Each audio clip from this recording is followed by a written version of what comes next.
Hi, I'm Austin, and this is Dungeons and Dracon Beams.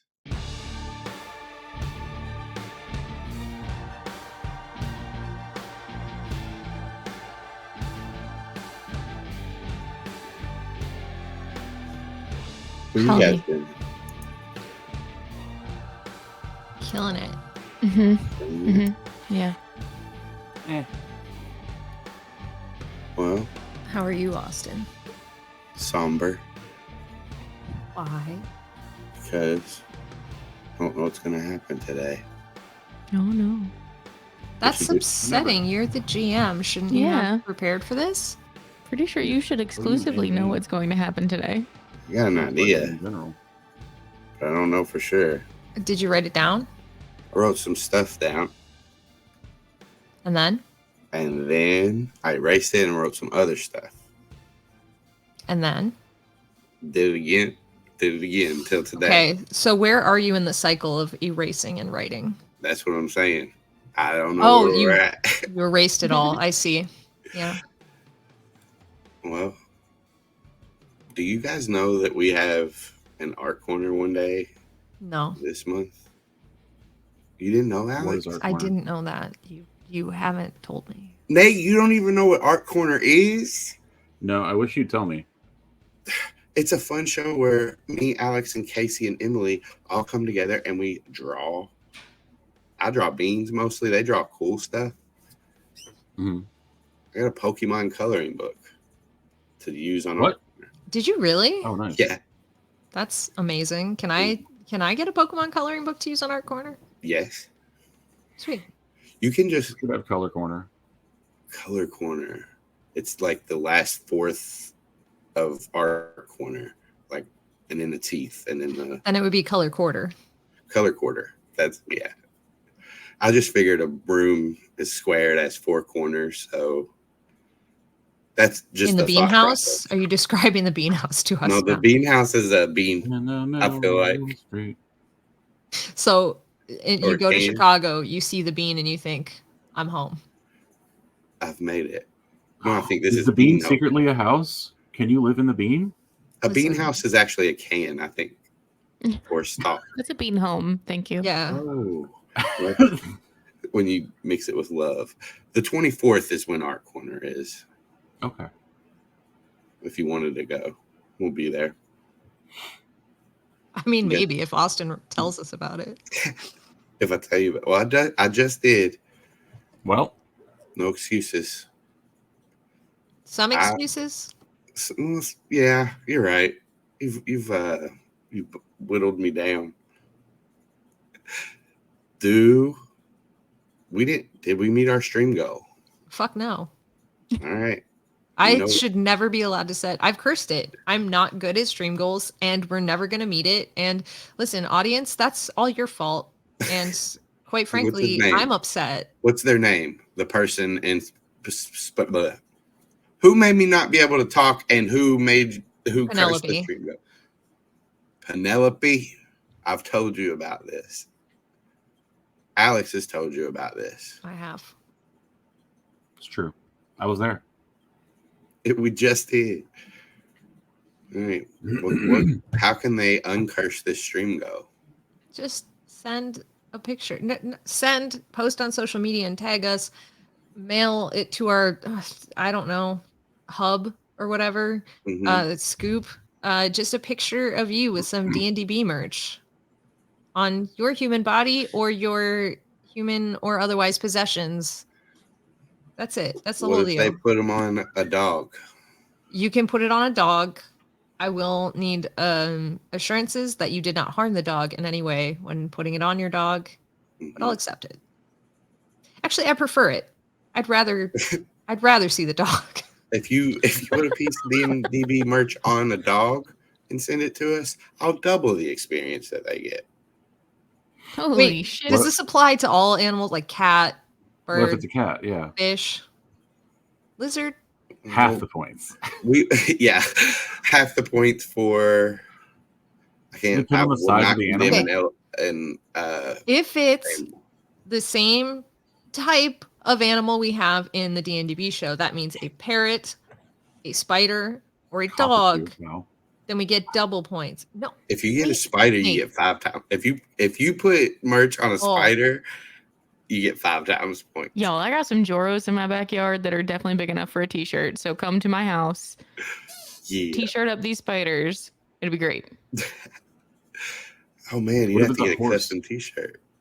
We don't have a horse. I mean, we've been There's horses. Tony. I mean, if it's anything we've morphed to, then that opens up. You could put it on a fly. Put it Put on a a tiger. shirt on On a a tiger. on a shoe bill. I'll just keep giving Do it, points. cowards. Look, Put a I'll shirt on a assess- moose. You assess fucking the picture as it goes. Don't put yourself in danger to put D&DB When you merch put on a an shirt on animal. a shoe bill. However, if you can safely do it, we'll get points. any zoo's a petting if you- zoo if you're committed. That's true. Yeah. What would the animal? Put a shirt on a dangerous animal, and we will quadruple the points. And also report you to the feds. Yeah, We will do that also. Yeah, Some of these yeah. animals are protected and for good reason.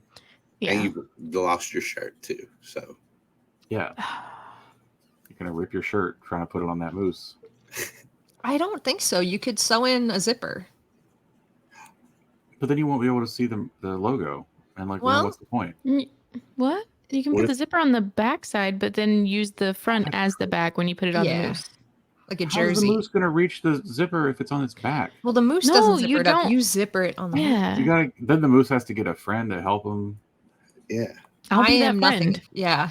That's you're right. Moose friend. Jenna, friend of moose. hey, do you guys have Moose friend is a powerful. The moose purr. moose? No, moose no. Moose friend was Yes. so good, and now Moose moose purr is purr. just terrible. We have Zac Box on the 20th too. Oh, What's Zac shit. Box, Nate? It's where you come and we play games. That's Yeah. it. How do get there? Oh, you have to give me money Ah, indirectly. You have to give the Patreon money. You have to be a patron subscriber. But if you do that, then you get to play cool games with the cast and cats and other sometimes. cool people and cats. The musical. I'll get a cat to put No, on the thing. I will never. I'm telling you, it's not going to happen. No more cats. I'm never watching it. I'm Not never that watching it Cats. if I have anything to do with it. I've never seen it. And you Not never Cats should. 2019, Well, nor the musical, the original stage production cats. of Cats. What if that's the game? Is The Cats? game's D&DB, Alex, and we need No, that. no. Yeah. He had one request for us, and we are 10 minutes in. Previously on Dungeons and Dracon Beams. As everyone adjusts to the development between Savannah and Aximili, the Humanimals must continue with their plans. So it is not long before Cameron takes Possum away from the cabin. Zac morphs to orangutan and takes to the trees. And Dylan steps outside as herself, ready to follow quietly. And Savannah departs to get ahead of Aximili and Katie before they are to meet at the halfway point in the woods. Aximili and Katie make their way through the woods that are familiar to everyone but Katie. And as they walk, Katie talks some, but especially when she hears a twig snap behind her, she turns and sees nothing, though she informs Aximili that she is pretty sure they're being watched. Of course she is, but she doesn't see Dylan behind her or Zac in the trees above her. She can't see how Aximili is leading her on a curving path, crossing trails and winding their way towards where Savannah will meet them. They reach a point where Aximili stops and backs away, leaving Katie alone in the woods. Or so she thought. As she expresses her frustration, she hears the familiar voice of Savannah calling out to her. It had been a while since the two of them had seen each other or spoken, but traumatic experiences can shake you out of propriety. So Katie runs up to Savannah and hugs her, sobbing onto her shoulder. When Katie is able to compose herself somewhat, Savannah begins to lead her through the woods, and they discuss Katie's immediate future. She is less than pleased to learn that she is going to another holding facility, and Savannah insists that that's how they will protect her. As they approach the end of their walk, Katie apologizes to Savannah for the way that things ended between them, but there is not much more to be said as they step out next to the gas station and up to a car that Savannah knows belongs to Xander. A red-tailed hawk alights on a branch above the gas station, and though the bird's vision is excellent and he can see every detail below him, he hears nothing as the conversation is muffled. What he sees, though, is Katie get into a car followed by Craig, and then Savannah and Xander step aside, and Xander hand over a card. And yes, from here he would even be able to read the fine print. It is only a moment or two before the sound snaps back on and he can hear Xander saying his goodbyes as he steps into the car and drives away. And Zac, the boy, currently turned red-tailed hawk, follows the car. Zac tails the car all the way to the warehouse district of Ocean Grove. When he sees Katie being escorted inside, he takes the chance to land on the hood of the car and ask for a ride home. Considering all of his stuff is in the back of Xander's car anyways. He gets no response for a minute, but then Craig shows up, and he has the keys. He gets into the back of the car, demorphs, and gets dressed before checking his phone, which was colloquially known as blown up. JJMC has been reaching out to meet up, and Zac had missed it yet again. Videos had been posted to TikTok, and JJMC had made a statement to everyone not to work with Zigzag. As Craig navigated the neighborhood streets back to his house, Zac pondered what his apology stitch video was going to say before texting the group at the cabin. And back at the cabin, Aximili, Dylan, Savannah, they're walking towards it, much more efficiently than they had left. After Savannah informs Dylan that Katie had asked about her, Dylan ponders why Katie didn't reach out to her. They were close friends after all. She wonders if maybe it was because of her own problems Katie didn't think she could trust Dylan to handle hers. And why would she call Savannah over her when Katie had never even mentioned knowing Savannah before this? All of these questions, of course, go unanswered, and Aximili is just confused as to why Katie did not ask about him at all. Arriving at the cabin, Cameron rolls out the red carpet to them, and they go inside to spend a peaceful afternoon before the big mission the following day. And that is where we are now. Actually, one more thing happened. While Cameron, Max, and Savannah were in the cabin, I went outside to clear my head. I also went outside to see Mytaya, who had told me earlier today that if I could, to come and visit her. She was not far from the cabin, so we started walking together.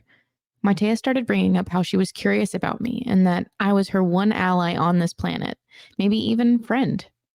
As she talked to me, I realized we may have more in common than we thought. People judged her like they judged me, and that sucks. Of course, that wasn't what she came here to talk about. She did tell me that she had another issue she needed help with. Stealing a bug ship. There was some kind of Yeerk security that required two people to put in codes at the same time, and so she needed someone else. An ally. Me. I agreed, and Mytaya gave me the choice to involve the rest of the Humanimals. So I did. Well, I will. Yeah, I got goosebumps. I just want to say real quick. Yeah, you guys are approaching Dylan's car. Savannah, phone in hand. Zac on the other, or on, you were texting him. It's the cabin phone, though, so Yeah. she'll go put it back before they leave.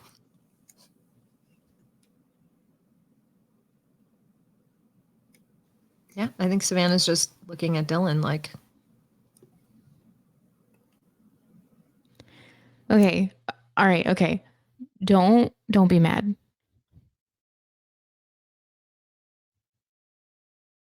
Are you going to be mad? You're not going to be mad. Right? I will react appropriately to this situation. Yeah, that's what I was afraid of.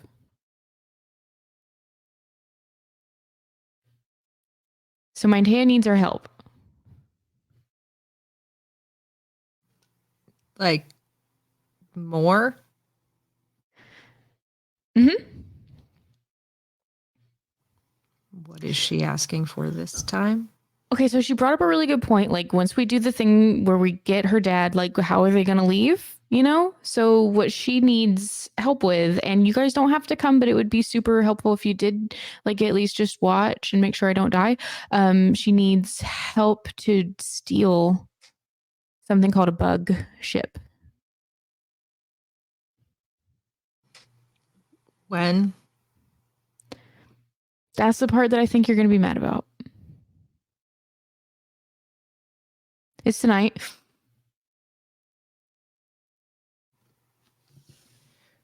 And you certainly negotiated more time into the original agreement then with the rescuing of her father. It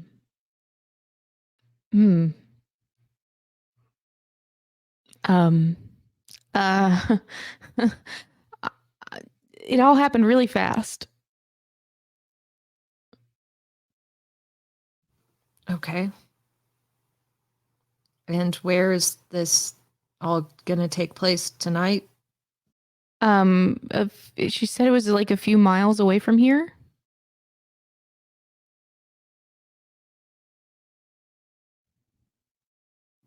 All right.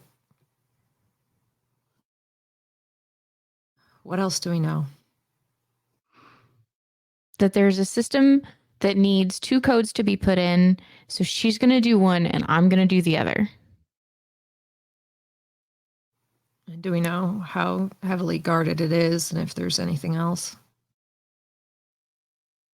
You know, these would have been really good questions to ask.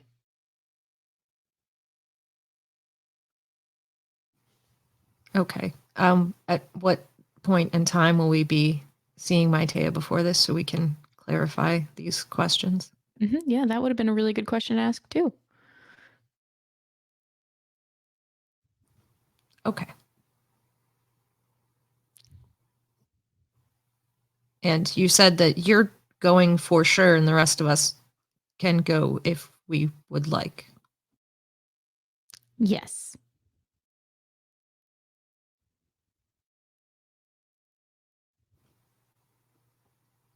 All right. I'm not reacting with anger. This is difficult, though. Obviously, you are not going alone. That is not how we are going to operate. We will help you. I said yes to this and I wasn't including you guys in it because that's not okay for me to say that we will do something. But I do want to help her. That is true, but you are part of the team, and I'm not going to let you go into that by yourself. You need somebody out there causing a distraction and getting the heat off of you, and potentially someone else that has another backup if one of you gets taken down to be able to assist with the dual authentication systems. And we're probably going to need Aximili there because we need probably more than one person that knows how to fly a bug fighter. Aximili, do you even know how to fly a bug fighter? Aximili and Cameron are standing over by the car. Like, if you raise your voice a little bit. Yeah, she'll raise her voice to ask that question to the side. You do hear the conversation interrupted. Cameron telling Aximili, no, the coolest person gets to sit up front. And you are cool, Ax, but you're from another planet. So I'm going to sit up front until you are cooler. And then he like just looks at him confused for a second. And he looks over to you and you say that. Yes, I can fly a bug fighter.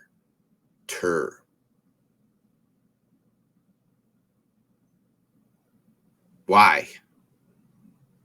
Because we're potentially going to have to. Yes. Yes, in the future, we may need to fly a bug fighter. I can even teach the rest of you. Okay. That sounds great. The future might be tonight. Anyways, we don't know where we're meeting. Tonight. We don't know. Tonight. There's another mission on the table now. They both like look to you and then like look back at each other for a second. Cameron smiles and like he thinks like they're gonna do like a celebration, like, yeah, another mission. But then Aximili just straight face turns back to you. All right, so we don't know where we should be heading to at this point. Do you have a way of contacting Mytaya or finding out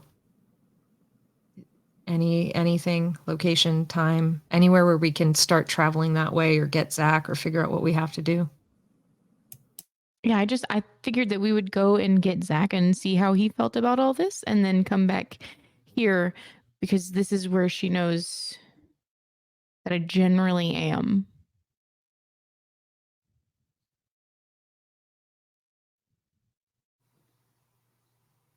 Okay. We can also text Zac to We can also text Zac to meet us out here. That's true. All right. I think she'll just pick up that cabin phone and text him and be like, change of plans. Is there any way you can meet us back out here? Zac, you get that message. Zac is already trying to make a TikTok to respond to JJMC, and he sees that text and just deletes it. Like he stops it and he's like doesn't save it. And he looks and he's like, "What time is it? It's what, like 4 o'clock or something?" Yeah, it's like early evening. Zac got back to his house at 2:45. How long has it been since then? Is what I'm saying. We'll say you got back to your house. You spent a little bit of time going over that video. So we'll say if you got back at 2:45, then we'll say it's like 3:30ish. Okay. Parents still aren't home. Right. All right. Zac, and the text just says change of plans, need to meet back tonight. That's all it says. Okay. He goes, he just sends back like, cool. No problem. How soon? In 3 separate texts. I think Savannah will you'll see a little like the bubbles popping up as she's trying to like configure this message of not sure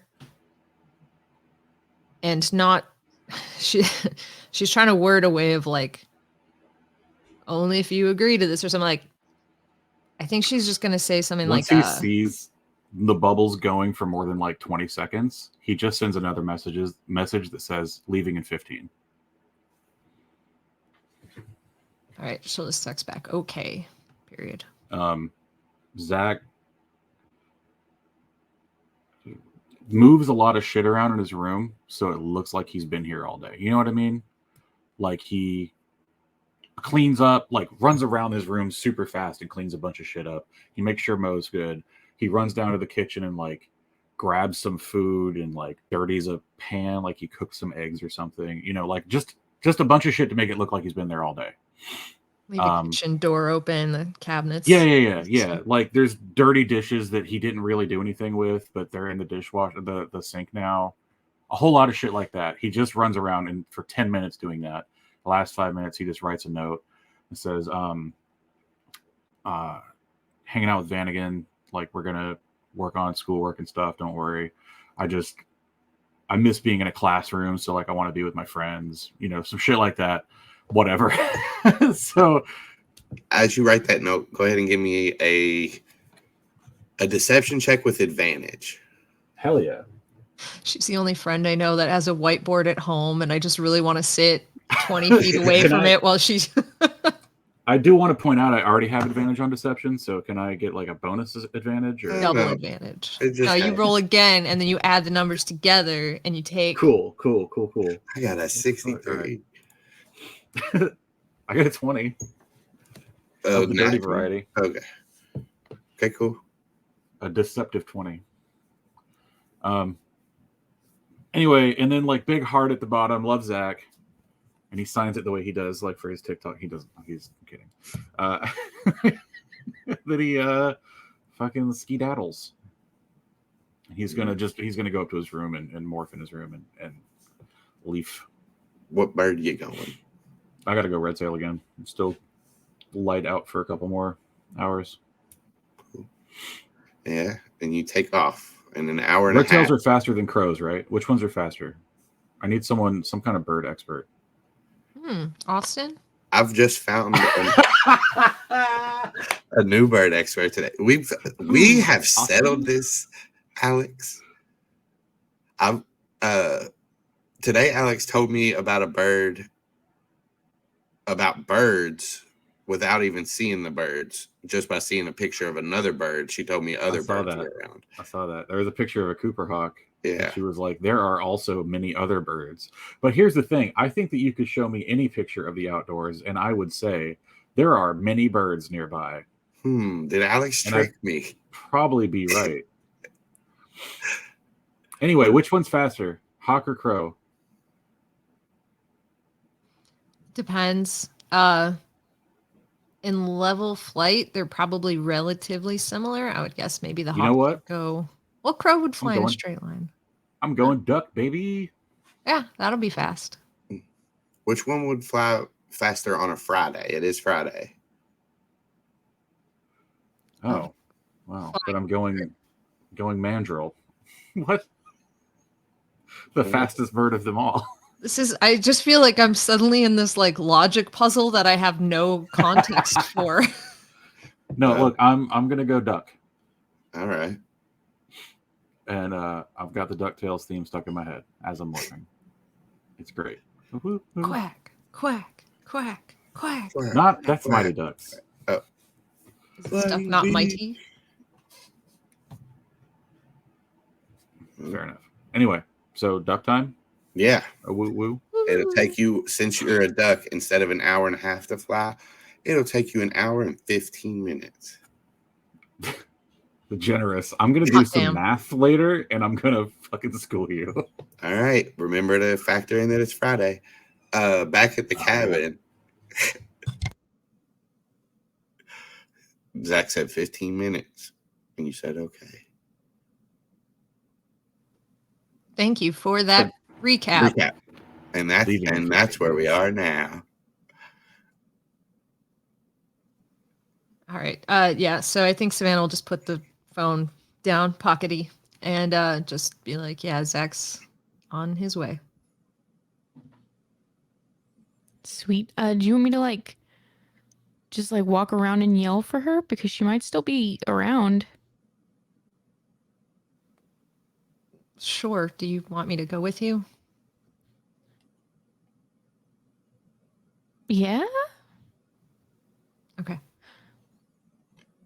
Hey, do you guys want us to go with you too? Yeah, Dylan, do you want Cameron and Aximili to go with you too? I mean, you guys can come if you want. That's yeah. All right, let's go. I do not made it. want to, but I will. You don't have to. You can stay. You guys, anybody can stay. I can go by myself. We're good. It's I will keep my distance, but keep an eye on you. Both, all of you. You see him start to demorph. I froze for a second. I'm sorry. He just said he's going to keep an eye on all of you, and he's started to demorph. Sweet. Dylan's just gonna walk to the back of the cabin and just kind of look around at everybody and be like, Mytaya, are you I feel really stupid. Why? Well, for a lot of reasons, okay? I should have asked all of these other questions. Clearly. And also, now I'm just yelling into the woods. Well, I mean, probably we should have gotten a little bit more detail, but it's understandable in conversations. Sometimes it doesn't come up. We can morph birds and fly and call out to her in thought speak. That's a good idea, too.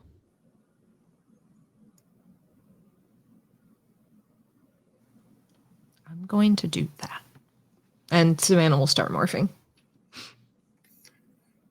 As she's morphing, do you do anything, Dylan? Yeah, as soon as she sees Savannah start morphing, she's going to start morphing Hummingbird. Cameron will look at you as you all morph and be like, "You want me to just stay here in case she comes back?" Yeah, that's a good idea. I'll go polar bear. Now I'm worried. He smiles. I'm just kidding. I'll be honest. My question to ask if you two wanted to come was somewhat of a joke. I feel as though I perhaps did not deliver that correctly. Oh, it's okay, Savannah. You'll get it next time. Sure. And about a minute goes past as you guys, Savannah, you stagger a little bit. This is the first time you've kind of slowed down too a little bit, Dylan, as well. But you guys eventually finish morphing. Sweet. Savannah's going to take off. What are you guys? A vulture. Is this the first time? I don't think so, but potentially. Just roll one just in case. Sure. Concentration check or your animal for getting control of that mind. Oh, goodness. I closed out my character sheet. How unprofessional and stupid. Good, because I'm opening to get to something too. Nice. Okay, concentration. No, this No, one is the for me. wisdom. Yeah, I missed. Yeah, I said it. for me, it's not. Yeah. Wisdom check. Do I use straight wisdom for that? Yes, unless you have something that adds to it. I was just wondering if I did. I'm 100 years old. Oh, I have advantage. I see. I remember. That was my roll, I think. Congratulations to you. Oh, good thing you have advantage. Yeah. So you feel that you. So how would a vulture? How do you think a vulture? Since you're the bird expert, how would a vulture think as soon as it like comes to life? Like, does it want food? Does it smell dead stuff? Oh my God, look at you learning bird facts about what kind of birds can smell. Look at you go. I'm so proud of you. Yeah, that wasn't an accident. Of course it wasn't. Depending on how close Cameron and Aximili are, probably the first thing the vulture would do would be to just panic that they're that close and like it's on the ground and they're right there. So it would probably just like try to like flap up and take off right away.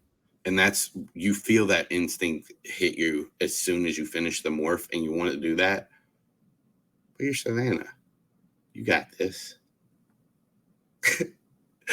And you remember that's Cameron right there. He's not dangerous. He's goofy.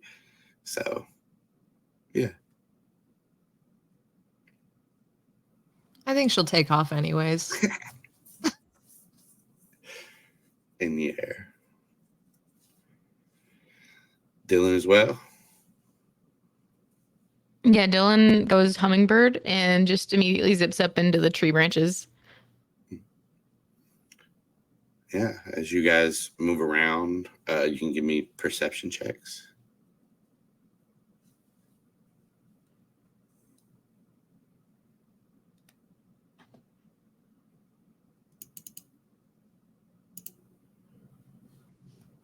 And advantage on that too? No way. Both pretty high scores. So how are you all saying anything, or are you just looking at the moment? I don't think Savannah, as long as Dylan is calling out and she can hear it, I don't think Savannah will also call out. So Savannah's just kind of using that like really intense vulture flight to just like circle and make like bigger and bigger spirals over where they are. Yeah, Dylan's calling out and saying, Mytaya, I've got some questions I forgot to ask you. As you circle, Savannah, you spot a wolf moving through the forest. And you hear the thought speak of Dylan ring out too, and the wolf stops and like looks around. And as you get a little bit closer, Dylan, as you're like you're letting these thoughts speak burst out, you hear, yes, I am still here. Yeah, hummingbird Dylan, like dead stops in the air and buzzes down. It's like, where? You hear, a small howl. And you can, Savannah, you do see the wolf as well. And you hear that as well. I think Savannah will just go and like kind of circle over the wolf. She's not trying to stay out of sight or anything. She's just letting Dylan kind of lead the conversation. And Dylan's going to flit down and try to land on a branch that's like sort of eye level. Okay, some things. Yes. Where is this? She does. I'll say, since you're not trying to hide or anything, Savannah, the wolf like looks towards the air and sees you flying. But we'll look back to Dylan. She'll say, it is about 10 miles from here. Cool. And is it open thought speak? Like, can Savannah hear this too? Mm-hmm. Okay. Sorry, Jenna. You're good. Dylan's like, cool. 10 miles. Great. What time? I believe, do you know Earth hours? I know what an Earth hour is and what it consists of. Sweet. Hang on, Austin's got to do some math real quick. I would say about the 20th hour of Cool. this rotation. Awesome. And do we know how many people what are the people with when they have a Yeerk in their head, what do we call them? And she just kind of like looks up. Controllers. Oh, sweet. Okay. How many controllers? How many people are going to be guarding this place? I have a lot in my brain right now. I'm sorry. Not many. It is understandable this was all dropped on you pretty quick. But there's at least one Hork-Bajir, a red sashed Hork-Bajir. And during the night, there may be 3 to 4 human controllers. That is all I've seen. Okay, sweet. So you have like staked this place out and gathered as much information. Okay, cool. Like if she was in Humanimorph, she would have just wiped her brow. I've done as much as I can without actually entering the facility. Without going into the actual buildings there. Okay, but coming and going, that's about as many as you've seen. Yes. At night. There are more human controllers during the day. Okay.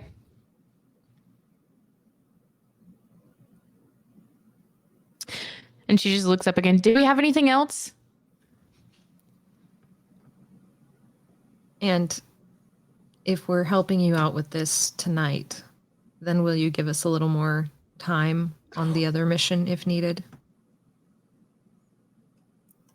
Did you ask that directly, Savannah, or was she asked that out loud to Dylan and Mytaya. The wolf head will look back up towards the sky, and it'll say, well, me and Dylan did already strike a deal. Dylan, give me an insight check. I keep grabbing the mouse that's on his desk, and it is not my mouse.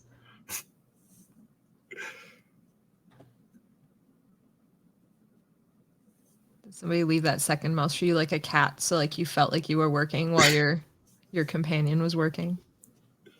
And just to be sure, I can choose if I want to use Dylan's insight or the hummingbirds, right? Yep. Cool. Good. Fantastic. Yeah. I did.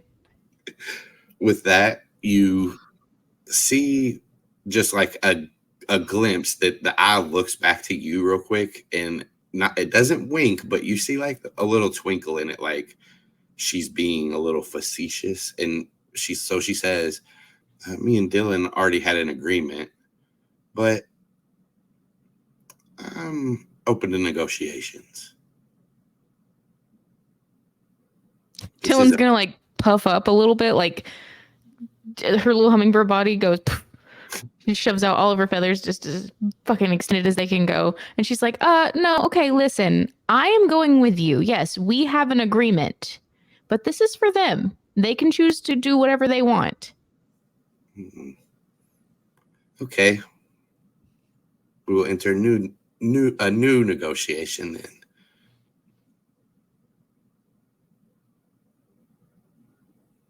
then. She just looks back up to the sky. Well, you already know what my ask is going to be, and that is that we get more time on our second mission. How much more time? I don't know. How much time are you willing to give us? The next time he would need to feed would be 3 days from now, or 3 days from tomorrow. Correct? Correct. Is that enough time? Sure. Yes. Very well. Is that everything?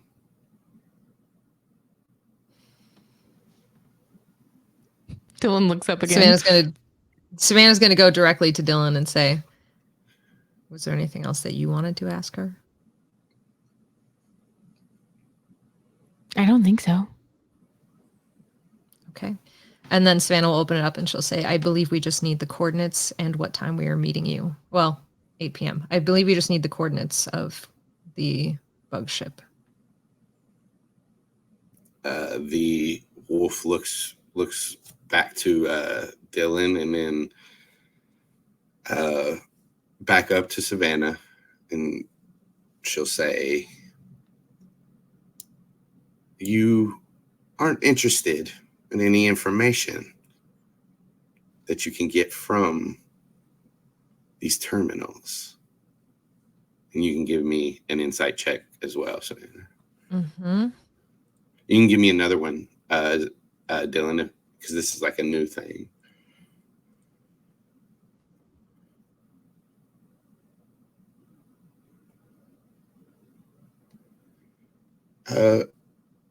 Savannah, I think I have advantage, so 1 second. Just let me double check. Yes, I have advantage on that. So 14.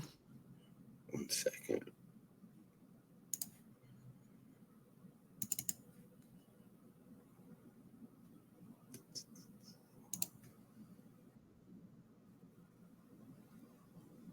Okay. Let me see. See if you have advantage on that. Exactly. She doesn't. So it's pretty easy to tell that Mytaya, when she's asking you if you want more of this information, she's trying to bait you back in to want them more so she can ask for more. I'll say you guys get that with those insight checks, especially with Dylan's through the roof insight check.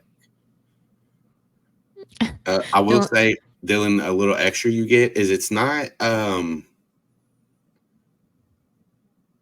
don't think hostile is the right word I'm looking for. Like, she's not trying to hurt you guys with the information that she's keeping. She just has more information. It doesn't seem, I don't know, bad word. Does it kind of seem like she wants extra help on top, like to help get that information? It seems like she wants something else and is trying to entice you guys to want more so she can ask for more. Yeah, Dylan's gonna just like start preening a feather and she's gonna be like, seems like you want more information. The wolf out. She turns the head so it's looking right at you.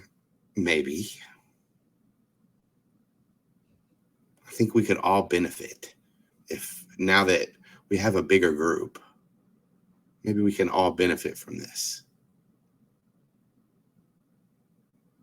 Dylan's gonna straight thought speak to Savannah. I think she's right. I do think that we could use a lot of information, as much as we can possibly glean. Benefit how? Because we already have a decent amount of information. What sorts of things are you looking for now? Oh, I don't know, but I feel like anything could help. And Savannah opened that up to Mytaya as well. Dylan and Mytaya.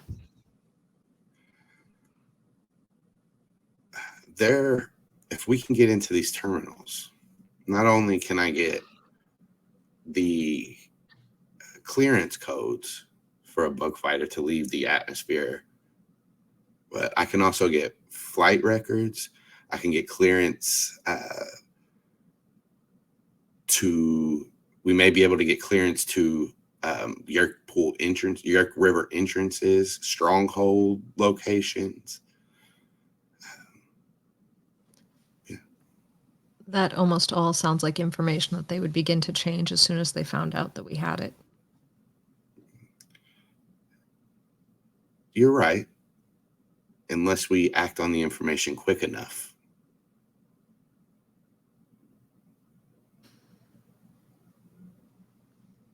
How many back-to-back missions are you going to propose? I'm just giving you the information. The mission will be yours. And when you decide to do it. When I decide to do it, when we're already locked in on doing this mission tonight and then potentially tomorrow with only relief of 3 additional days if needed. Yes, because maybe the information you get tonight will speed up your time frame on that. Or not speed it up, but make it advantageous to do it quickly. I'm not sure. I know that there'll be something in there that you'll want. I think Savannah's half reasoning this out of like things she actually believes to be true about this. Like the second they know that we have the code, it's going to take them 30 minutes to change the locks. You know, it's not going to be like a long time thing. So I think half of this is her reasoning it out. And the other half of this is her just pushing against Mytaya and like her constant, like trying to get them to do this more quickly and so on and so forth. So I think she'll say like something along the lines of, well, we could attempt to get you that information and see if there's anything useful. Well, that information,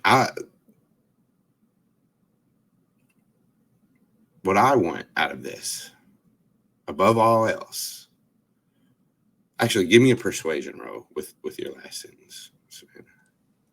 I'll let you do it with advantage because Dylan is here with you and she likes Dylan, so she wants this to work.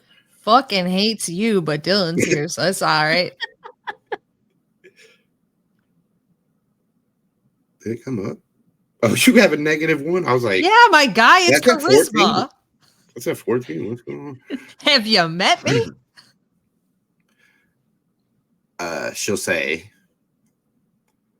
I want to be clear on what my goals are. The information that we can get after we hack into the terminals is for you. I will have what I need after we get in. Are you sure? Don't you need the clearance codes to leave Earth's atmosphere in this bug fighter? Once I hack into the terminal, that is what I will get. So you also need this information. Yes. But the information I'm talking about, there may be more information that you all can use later. What I need is the clearance codes. I don't even necessarily need the bug fighter yet. That would be an amazing addition to this mission. There is the information. What I'm saying is the information that we will get afterwards will be for you. The other thing that I need is to acquire the red sash Torque-Bajir. Well,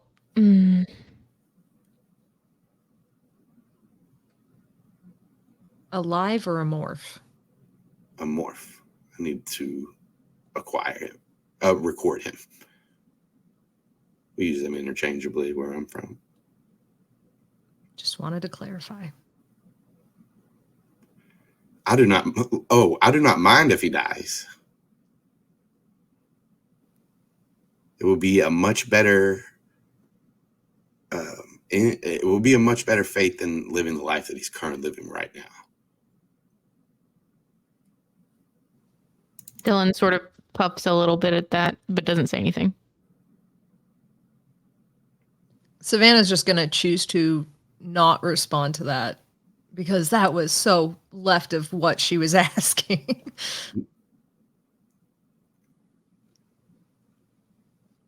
Yeah, I think at that point she'll just make it very, like, I think those last words are chosen very carefully. She'll say, all right, we will help you with your goals tonight and your mission.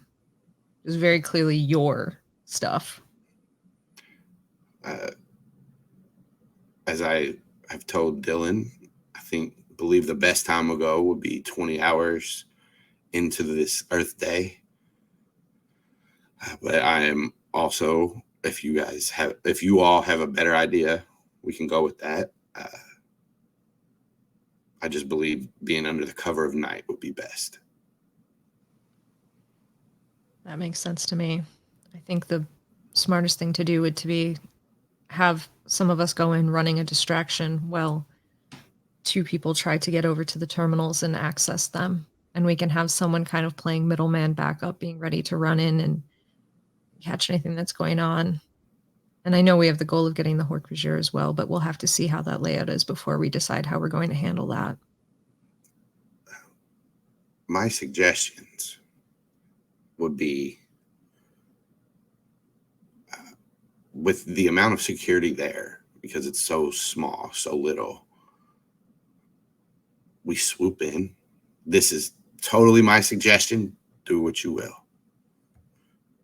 We swoop in, find a place, demorph, you all remorph, and we take them unaware and quickly.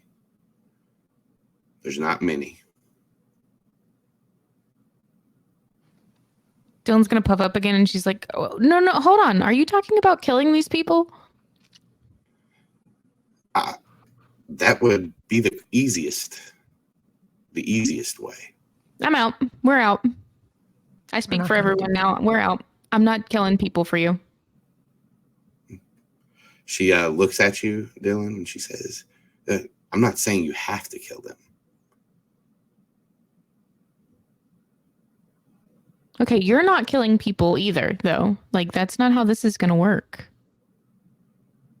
I'm fine if we just knock them out. Have either of you ever taken a life before?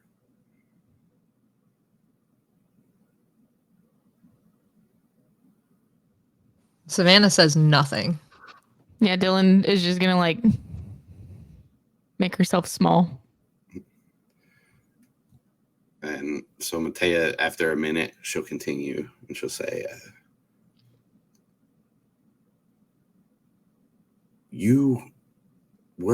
this is, for all intents and purposes, part of your all's war. I'm not saying kill everyone, kill to get what you want, and that is it. I'm not saying that. What I'm telling you is that when you're in the heat of the battle, when you're in the heat of the moment, and you have to think on your feet, saying not to kill anyone in this kind of situation isn't smart. If you would like me to try not to kill people or to kill these creatures, I won't. I will try not to.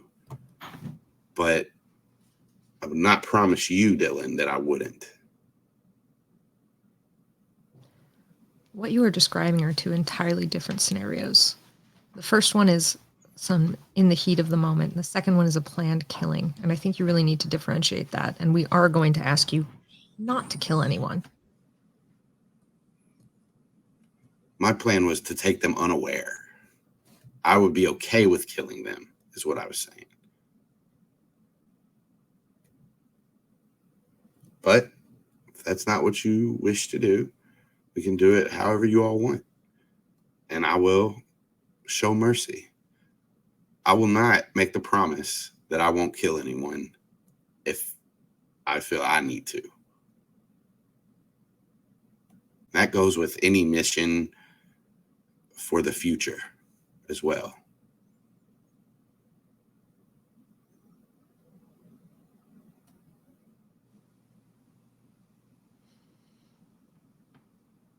And I guess that's what happens.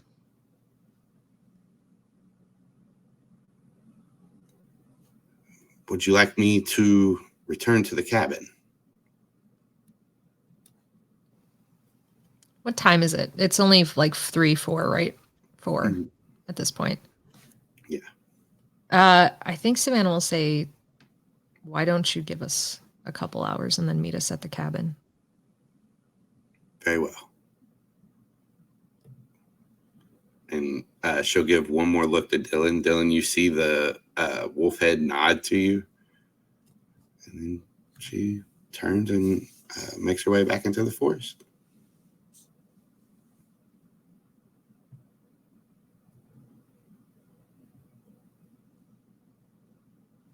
Savannah will just stay there, kind of circling until she sees Dylan move or Dylan say anything. I think Dylan's gonna watch Mytaya leave for a bit, and then she's gonna pop up off the branch and flit up to Savannah and just sit there for a second. And then she's like, just direct thought feed to speak to Savannah. She's gonna say, okay, if we ever do missions with her again in the future, you know what? No, this is it. Like, this is it. We can't trust her.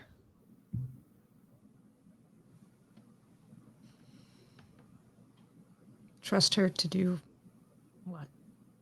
Save people. I thought that's what we were here to do. We're saving people. We are here to save people. I think there's potentially some merit in what she's saying.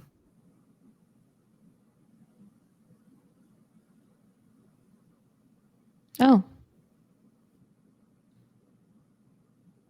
And Dylan's just going to hover there. Should we head back to the cabin and start preparing everyone else on what we're doing tonight? Yeah.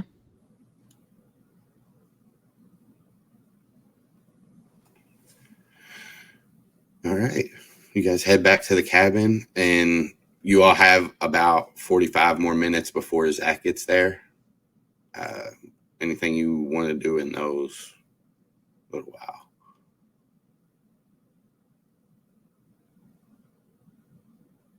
I don't think so. Yeah, so Zac, you see the cabin in your sight. You see Cameron just out back on the porch, just throwing stuff into the yard. It looks like he's trying to hit a tree with like some rocks or something, just passing time.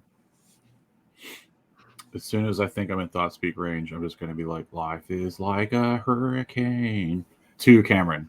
Just He to looks see up. if he He goes, DuckTales. Mm-mm. And I try to quack along with the thing, like out loud. Yeah, anyway. I land. Whatever. He walks up and greets you as you finish your demorph. Gives you a handshake. What's up, Zac? Welcome back. Hi, man. Yeah, long time no see. Mm-hmm. Cool. Where's everybody at? What's going on? Right inside. And I'll let them tell you because I don't want to be that one. Fucking awesome. That sounds great. Mm-hmm. Okay. Zac walks in.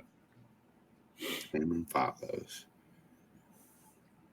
And in there, in the Oscar's cabin, in various rooms, are the Humanimals and half-eaten sandwich. All right. You missed me so bad. I'm back now. Everyone can relax. The party is returned. What's going on? He's looking around at everybody. Yeah, I think Savannah will pop out of wherever she's been hanging out and just kind of look at Dylan. In the wall?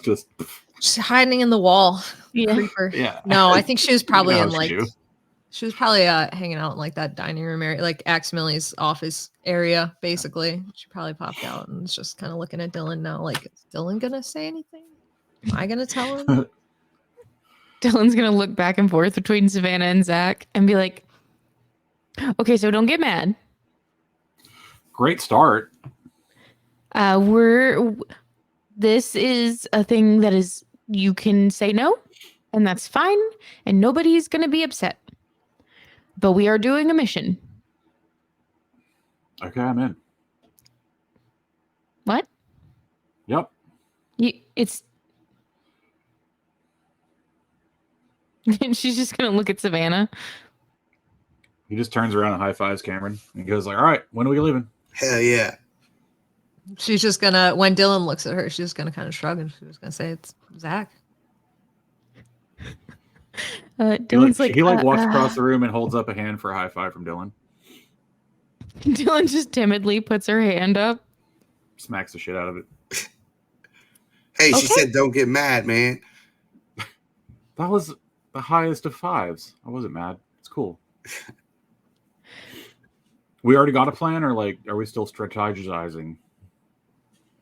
We have somewhat of a plan. We're going to be meeting, well, Mytaya is going to come here and we're going to head out to try and get to the site of this bug fighter where it is stored in a Yeerk facility with, it sounds like, minimal security.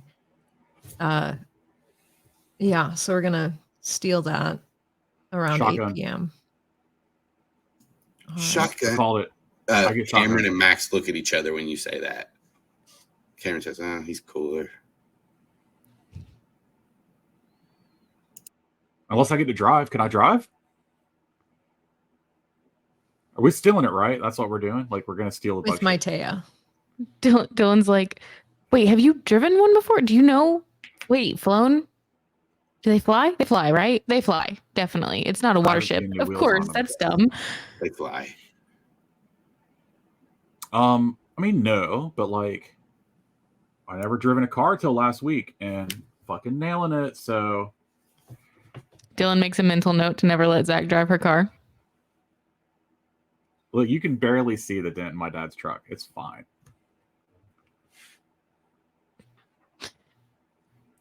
They're called bumpers so they can bump into stuff, right? That's not... And he looks at Cameron for backup, like, right? Makes sense. Yeah. Anyway. So... And they put them where they can I'll let be Mytaya drive, I guess. Is Mytaya driving? Like, what's going on? Theoretically, Mytaya is driving. And then he like kind of serious Zac happens, and he's like, "All right, so like, how many people are we talking?" You said minimum security. It So sounds like 3-4 Hork-Bajir. It sounds like there's 3 to 4 human guards and a Hork-Bajir. And the Hork-Bajir we need to incapacitate so Mytaya can record them. And we should record them while we're at it. That's a great idea, yeah. There's no cameras? She didn't say. So we'll have to take a look when we get there. But it sounds like it's a construction site, so hopefully minimal security that way as well. Okay. How far off is it? 10 miles from our location. It's 10 miles from the cabin? It sounds like. What kind of construction? Didn't say. We'll find out. That's concerning because, like, this is kind of like our base. If there is construction happening 10 miles, and it's like Yeerk construction, so, like, we need to fuck up this construction site. I mean, we do also have a secondary lead on that. We knew that there was a Yeerk construction company. We could potentially follow that up afterwards. Okay, but I'm saying, like... No, I agree. I agree with what you're saying. Okay, so I should be able to go kombucha and get there, which we're going to want if I'm incapacitating. I think I've dialed in how hard to tap somebody on the head to knock them out if they're a human. So hopefully I can knock all those dudes out. And then, well, I'll try with the Hork-Bajir too, I guess. Unless anyone else is going to also fight. Like, Dylan's looking around. She's like, hey, so just for clarification, the Hork-Bajir are the dinosaurs, right? Yeah. The dinosaurs, like, looking like Shredder from Ninja Turtles. Yeah. And not the big gross bug guys? No, those are the Okay. Saxons. Ugh, I Those don't are even the like that name. We're gonna call them that. Mm-hmm. Yeah, I'm sure they don't like our names. That's cool. Oh, that's true. You know, I didn't think about that. I was insensitive. I'm sorry. Savannah, they don't know my name. I've been good.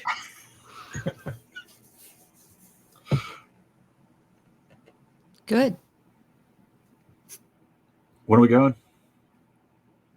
Mytaya will be here in just over an hour. Oh, cool. We've got time then. A little bit.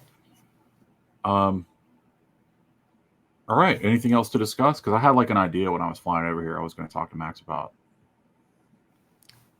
I think just to say that, no, Zac, you are not going to be the only one fighting. So we will have other people going in to help incapacitate. The only one that I want kind of standing back is Dylan, you need to be with Mytaya to do the codes. And Aximili, I want you around looking for opportunities. If anyone gets incapacitated, that you can help fly this bug ship and get it out of there. Yes, Prince. Do you need to hack anything or? Well, Mytaya would like you to. Apparently there's some information in the console that we can get into. But that does take you off of knocking people out duty, and you seemed so enthusiastic about that a minute ago. I mean, if there's only 4 dudes, that's like pretty fast. All right, Cameron, it sounds like you and I are on knocking people out duty. Hell yeah. I mean, I can knock out and then hack. You know what I'm saying? Like, there's 2 steps. Sure. Also, if Mytaya has hacked into the terminals, once in there, you should be able to access the information. There'll just be you just have to find it within their systems. Dylan raises her hand. I feel like everyone turned to look at Dylan. Like everyone turned. I high five it. Zac high fives it. He's pissed off. She's like, ow. All right. Okay. How do we retain this information? I was just thinking that. Aximili, could we use your memory again? Yes. Okay. That'll be a good place for you to be then, to see with the bug fighter as well, so you can stay with Zac. Yes. Hell yeah. And he like puts a hand up for Max to high five it. He like reaches up and like He just places it out there. He squeezes High fives. your hand. No, we slap him, bro. No, that is not how you do it, Zac. Dylan turns to Max and is like, oh, let me give you a tip. I have a great tip for this. Yes. She like holds up her hand. She's like, all right, when you go to high five someone, look directly at their elbow. Don't look anywhere else. Just look at their elbow and you'll never miss. He leans forward and watches your elbow. Well, no, you have to make the motion with your hand while you're looking at in front of you, and he's staring at your elbow. And then when you move, he moves. All right, yeah. His main eyes go wide, and he looks up to you in the face. He's like, try it again. Yeah, okay. It is perfect. I'll do it again. He looks at Zac and does it. It works with both the male and the female species of that. Why would it be? All right. Oh, yes, the 2 genders. All right. Prince Savannah, is that everything? Are we ready to go, Your Majesty, sir? Your Honor. I think that is everything. If it please the court, I would like to... It does not please the court. The court is not pleased. I would like to make a motion for a new idea. Do I have a second? Is anyone going to second it? Ooh, if it please the court, I second. Okay, cool. And then Zac turns to Max and he's like, can we set up like a proxy to route all of our cell phone numbers to the computer so that if we have missed calls or texts, we'll see them here and we can reply to them when we don't have our phones? I believe I could do that. That would rule because I don't have my phone again. It's at home. You want to use mine? No, man. It's not connected to my shit. Okay. I will work on that next. Cool. I mean, we have an hour, so I figured. Yes. I don't know how hard that is, but like maybe. He goes over to his computer area as you all keep talking.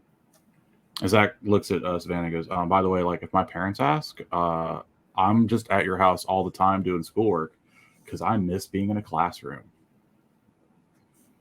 Oh, That's what I told them. Okay. Are they gonna believe that? I don't know, but they'll believe it more if you back it up. Certainly. Would you like to go over some of your homework assignments for the week? And Come on, no. Bro, ridiculous. Anyway, and he like just goes and flops down on the couch. Yeah, we've been off school for a week, Savannah. We don't want to start again. You haven't been doing your homework while we've been off? Wait a minute. They can give you homework when you don't have school on that day? You know that if you go into the I thought there was a system, technicality. there's, a loophole. you know the logins that we have, the student logins? Yeah. If you go in there, they'll tell you all of the upcoming work and where to get the resources for it, and you can just complete it. So now you don't have 2 weeks worth of homework that they're going to assign for us to complete in 1 week. You mean the thing you go into to see when practice is? Yes, but instead of that section, you go to the academic section. She goes to the academic section. Zac. Dylan's like wide-eyed looking at Savannah. She's like, are we going to have to do their homework? Oh, I've already have. I mean, they have notes, so they can actually learn the material, and I try to talk to them about it, but... I give mine to Zac. He does this homework that Savannah gives me.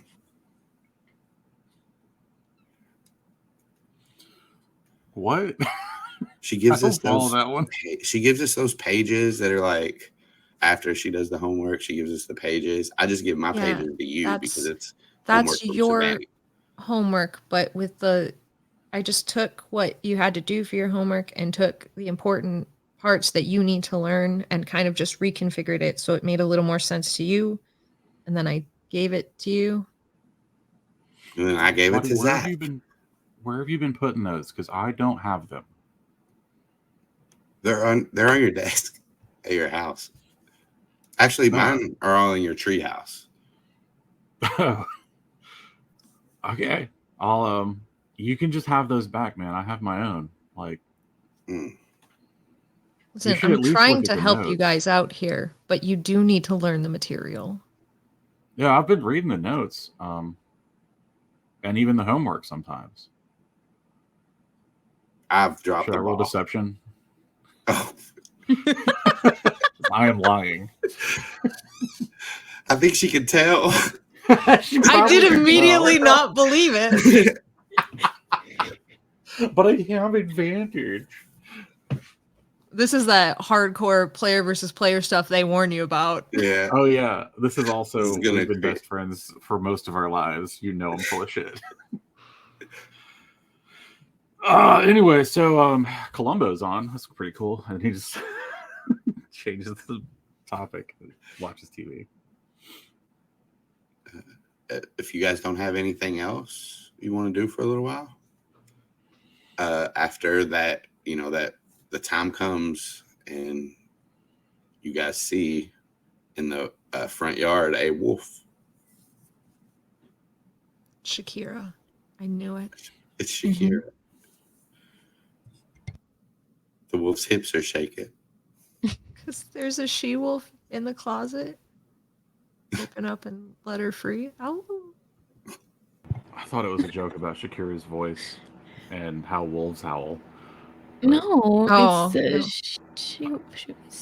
I'm not familiar with her body of work outside of Zootopia. Those are the only 3 songs that you have to know. This is Zootopia 1, Hips Don't Lie, you added and that last second. I did, because I didn't care about Zootopia. Oh. It was so good. Mm-hmm. It's fine. It's cool. All right, we're playing an Animorphs game and you didn't want to watch Zootopia. Whatever.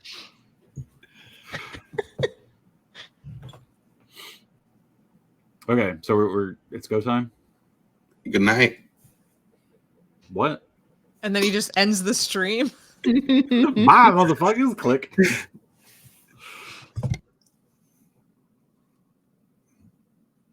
I really don't know what you're doing now that you said goodnight. I really don't know how to No, react to I'm this. so confused. What do you want, Austin? There's a wolf in front of the cabin. Its hips are not shaking. It's So is just it like him. good night moon sort of scenario? Like good night wolf, good night moon. Yep. Good night, Columbo. I'll go outside. The wolf mauls you. No. No, I knew it. It I wasn't knew Mytaya. it. It's just a regular wolf. I love how this swings from playing D&D to like doing the live action version of the Animorphs Choose Your Own Adventure books. Because like that's the exact sort of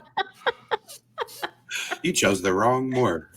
go back to page 3. Your squirrel got caught by the 50-foot cloud monster. That's book 1. He's right. Got him. oh my god. As you step out, the wolf starts to demorph.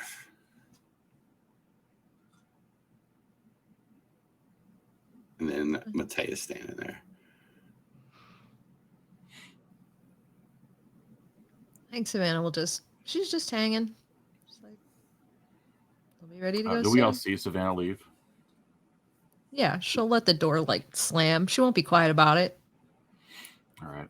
Zac will get up and go out after her. Accidentally finished that thing like 30 minutes ago.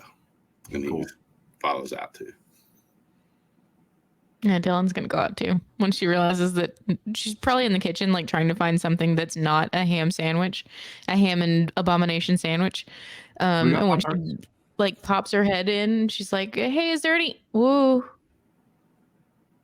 Okay. Oh, wolf And noise. just like Very nice. sets everything down and walks outside. Cameron sees you walk out and wipes his mouth, stands up too, and walks out. He was eating that half-eaten sandwich. My man is Covered in perpetually jelly. finishing a sandwich. Wipes jelly off his morph suit. And broccoli. No. I draw What? the line. I draw the line. Was it a Yeah, side she's dish? Johnny cashing you. No, it's walking. How dare you? All right. Are we all outside behind our prince? Yes. Mm-hmm. Flying V. Yeah. Flying P for Prince. Gross. Gross. I agree. Yuck. Nerds. We're all nervous to start this, and we're just joking. Yeah, we're about just it. goofing off. All right. We The exact energy we're bringing to the outside. Like, all right, we're we've doing just been it. all hanging out for an hour, fucking making goofs. We come outside, we just say, "Flying P, what's up?" She's like, "What?"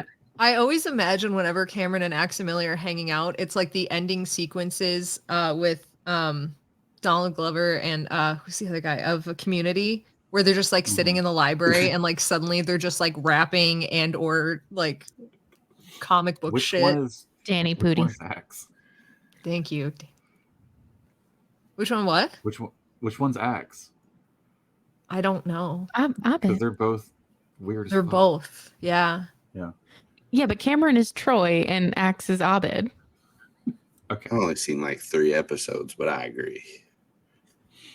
I haven't even seen episodes. I've just seen clips, but I agree. Anyway, cool. We're all outside now, looking at half wolf, half Andalite. And then it becomes full Andalite. A wolf light. Light wolf. Wolfalite. Light wolf. So are you gonna lead the way, Mytaya? Yes. She starts to walk. She does give like a little side eye to Dylan, like one of those little half smile Andalite smiles with her eyes. Dylan just like grins at her, but like quizzically. She doesn't quite understand why Mytaya likes her so much.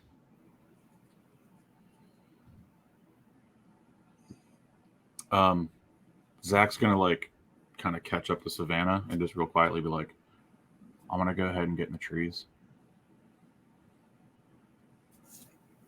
Be careful Is of that your cool?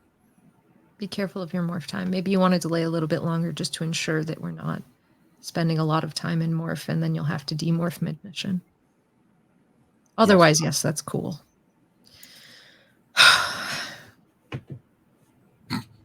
He drops back.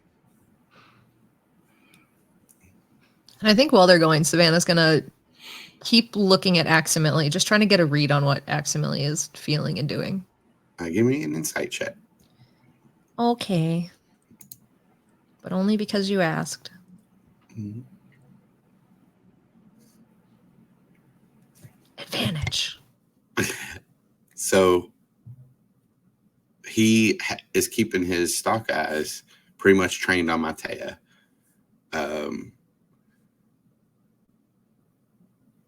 He seems attentive, like his tail blade is rigid, like ready, and he seems to keep himself light on his feet as much as he can. But yeah, he just seems ready and a little bit, on edge. And you think probably because Mytaya's around. Okay, but he's not giving anything more than on edge with Mytaya. It's not like there's no like overarching like anger or anything that can be read or anything like that. Are you talking about to do with this situation or the previous situation? Just where he's at right now. He doesn't seem anything you can see. He doesn't seem over angry. He just seems focused on this mission. Okay, cool.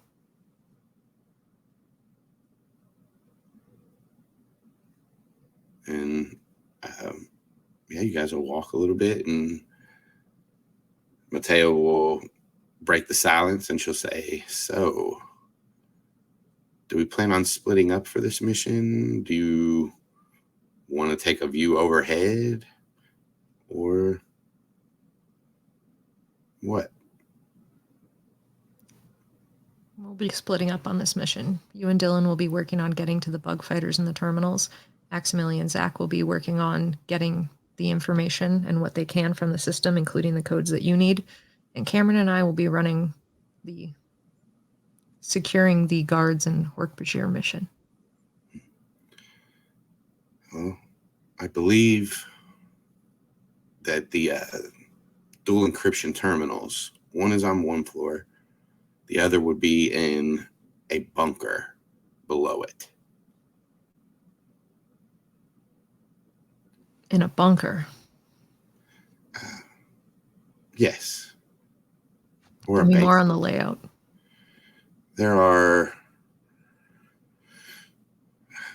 is the main road. You all know the main road. You've traveled it to get to your cabin. Your cabin goes off to an off-road from that main road. There's another off-road down it. The off-road to the main road leads to a checkpoint with two buildings on either side of the road. These are offices for the workers, places for them to rest, for them to eat. They look like they have been built and were there for a long time. There, outside those buildings, there are there are pieces of construction equipment set outside of it. Behind those buildings, after you get through the checkpoint, is another path that leads to the fenced off construction area. That is walled in.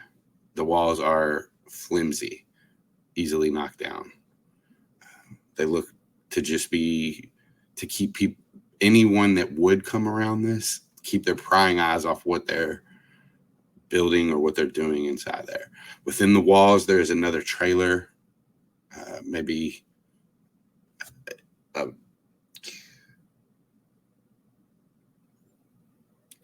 20 feet by 60. That might be a bit big, but I don't That was me messing up there. So it might. There's a trailer in there that where the foreman of the construction does all his work. Examilly, Zac, can we get those construction equipment and set them up and set them to run on their own, just to sow more confusion and chaos into this situation? It's going to depend on how old they are, but I would assume they probably are computer driven. So yeah, as long as they're not just fly by wire. They do have working transport vehicles there, construction equipment. They have working ones. I've seen them move. Now, like bulldozers and stuff. Yes. Cool. Yeah, that's what I was talking about. Yeah, most of those are going to have computer stuff in them if they're within the last like 20 years. If they're really old, then they might not do what we want. Yeerks usually will take the technology, the newest technology of their hosts. So Perfect. Wonderful. We can set those off and it'll clear paths for us as well as distract whatever people are there. That can be the first move. The construction area is where I have seen the Hork-Bajir walking around, the human controllers at night.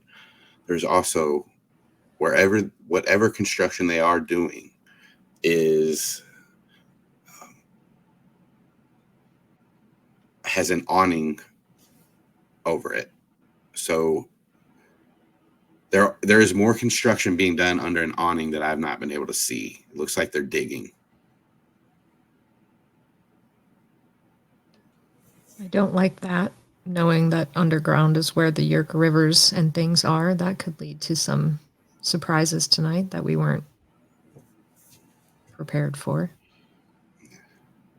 I might be able to use at least one of those like larger construction things to like try to fill in that hole some. Maybe even knock some construction equipment in, because then it's a pain in the ass to get it out. The awning and the entrance to the awning are bigger than the earth movers. You could fit the earth mover into under the awning and perfect. Yeah, so I could like try to push some dirt in and rocks or something, or maybe even just like crash the bulldozer in there, or whatever. You can try. I've not seen in under the awning, is what I'm telling you. Okay, gotcha.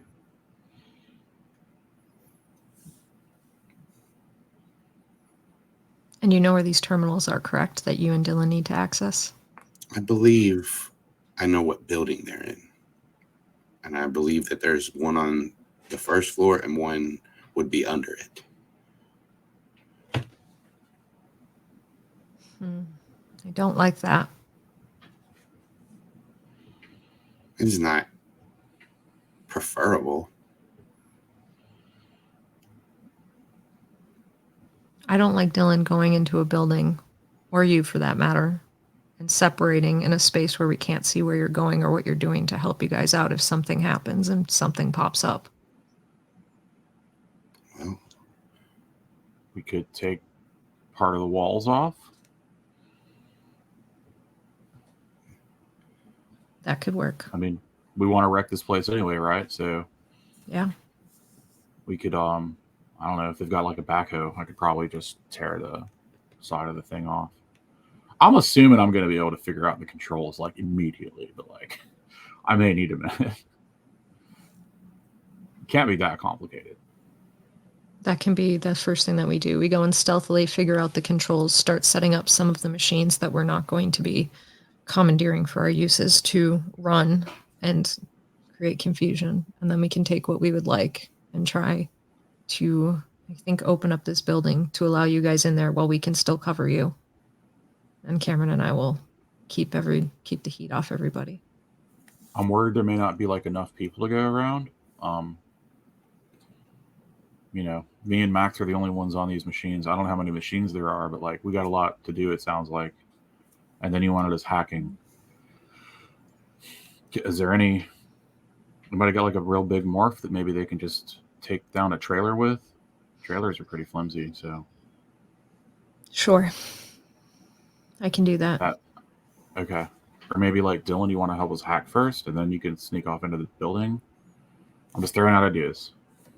Yeah, I can help you get the. You're good with tech, right? Yeah. Hey, Dylan, what are you gonna morph? You're not going in as yourself, right? I had planned on it to use my fingers. That's a bad plan. Yeah. Okay. You're gonna need something else.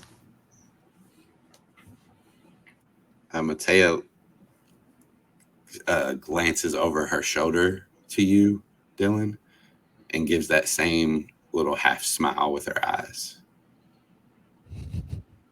Dylan just like furrows her brow at her again. She's like, we could sow some chaos. She I looks. think we're doing that. No. Would they expect 2 Mytayas? They would not, Mytaya says.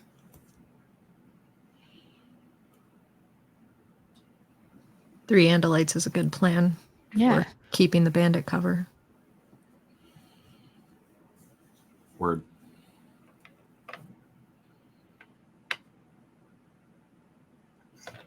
All right. Yeah. You guys travel the rest of the way. How far before you want to morph, Zach? Because I'm assuming you're going first. Oh, I'm gonna wait until my prince tells me. Fucking nightmare. When we're like 10 minutes away, I'll ask Mytaya to give us like a 10-minute warning, and that's when we can start. We are about 10 minutes and 45 seconds away. Aximili says 44, 43. Well, certainly let's wait until we get to the 0, and then we can start. After, I'll be there in 8, and I start morphing. After about 42 more seconds, Aximili says, It is now 10 minutes. We are now 10 minutes out, Prince Savannah. He looks at Mytaya. She rolls her Andalite eyes and looks away from him. God, what does rolling a stock eye look like? Does the whole thing like do like a curly Q on the They way twist up. Ugh.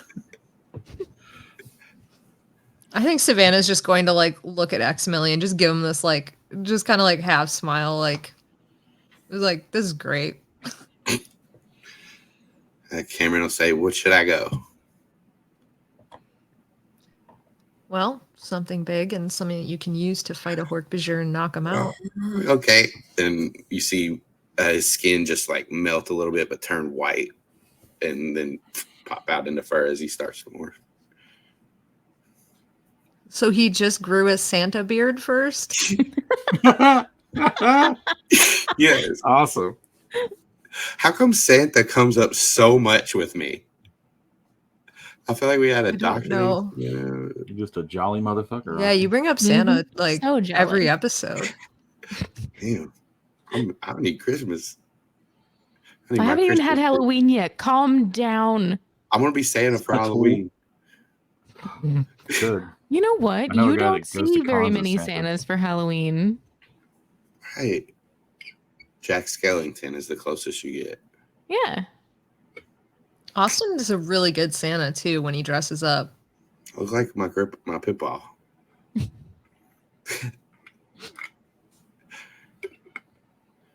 There's a guy that goes to Raleigh GalaxyCon as Santa Juan Kenobi.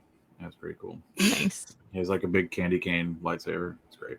Why is it not Obi-Wan Clausnobi? I'll ask him next Yeah, time I see tell him. He's him an idiot is why. No, he's a nice man. No, he's an Nice. idiot. He No, might he's be a really nice cool. man, but he's an idiot. Santa Juan, if you're watching this, I tried. But my prince says you're an idiot and I can't design myself. I'm so upset right now. You get it. You get it. All right, so I'm Harry and Monkey and Entry. Nice. Yeah, Dylan absolutely starts morphing Mytaya. Savannah starts morphing too.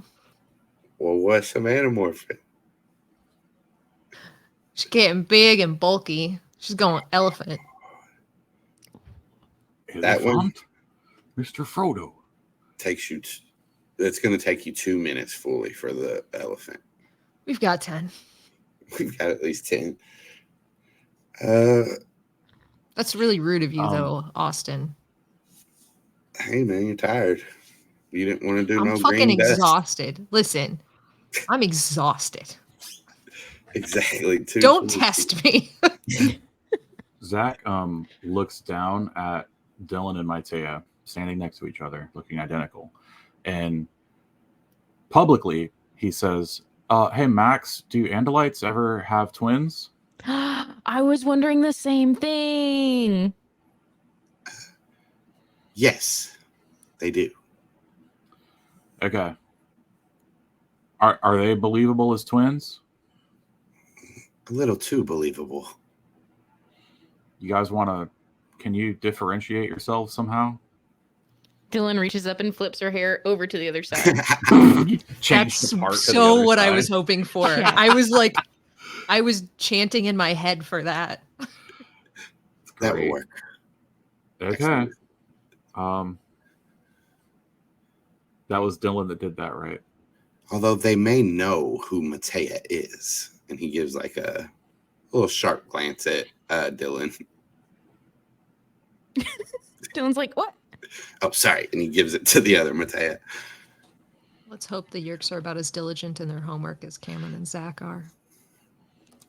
They don't call me that, Savannah. Dylan's just like, All my homework is done and turned in on time. I am aware of that. Yeah, so I think it's pretty negligent. That was rude, Savannah. Well, she's not a diligent. So whatever.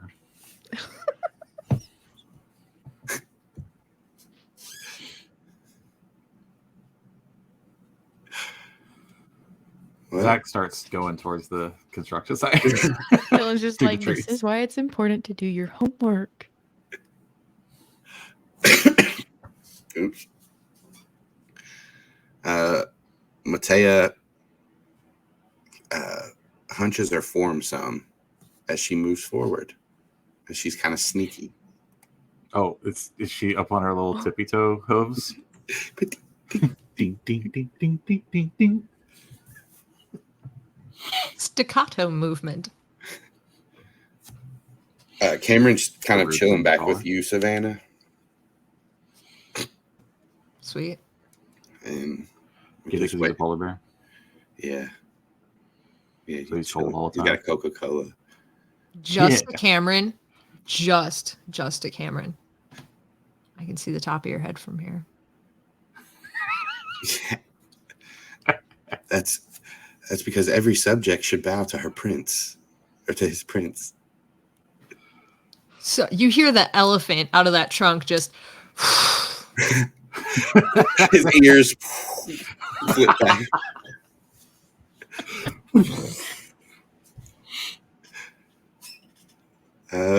Zac, you're gonna probably get there first.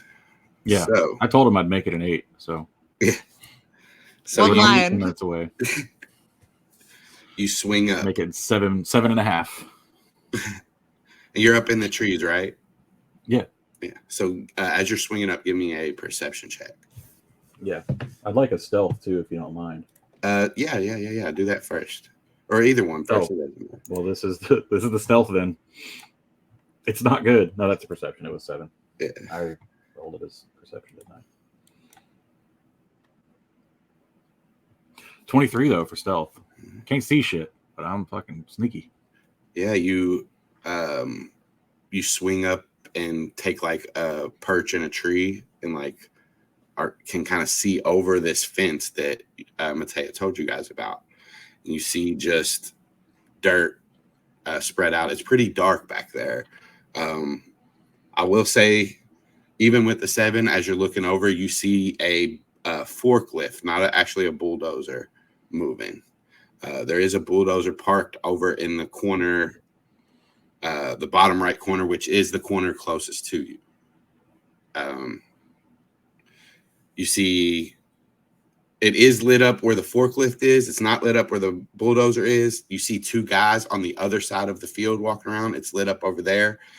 And you see, as you're looking in, a Hork-Bajir walk out of the trailer and begin to move over to where the forklift is. I'm going to reveal the area and move you to a map, Zach. Well, move everybody to a map. I'll be honest. When you said that I saw the Hork-Bajir coming out of the trailer, I fully thought he was going to light up a cigarette. Like, like in my head, I was just like, yeah, he's out here. He's taking a smoke break. That's what he's doing. Can you see the map now? I can see the map. I can't. There's two big black areas missing. Yep, those are that's not where you're at. Back here looking. Okay. You're looking at this one. Can you put me on the screen? I will. You're just outside when you I'm just enter outside the fence. Yeah. Okay. This is the And then there's a hole. bulldozer. That's the size of the hole. No, hang on. I want to tell you. This is the bulldozer. Okay. This is the forklift. Gotcha. The hole that Mytaya described to you is over here to the right, under an awning that you can't see. Okay. This is just a different thing that they're digging over here. This is a different That's random just hole. their archaeological sample holes that they're digging to make sure that they're government compliant when doing construction on a site. Which one's Jeff?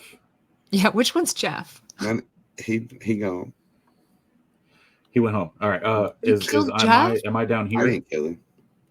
Down here? Yeah, you're down this side. Yeah. Okay, cool. And then one Hork Mumnir. Okay. I start calling things out. I go, okay, there's two dudes kind of to the back of the lot. There's a dude in a forklift with a Hork-Bajir next to him. And then there's like a bulldozer off in the corner that I can probably get to pretty easy.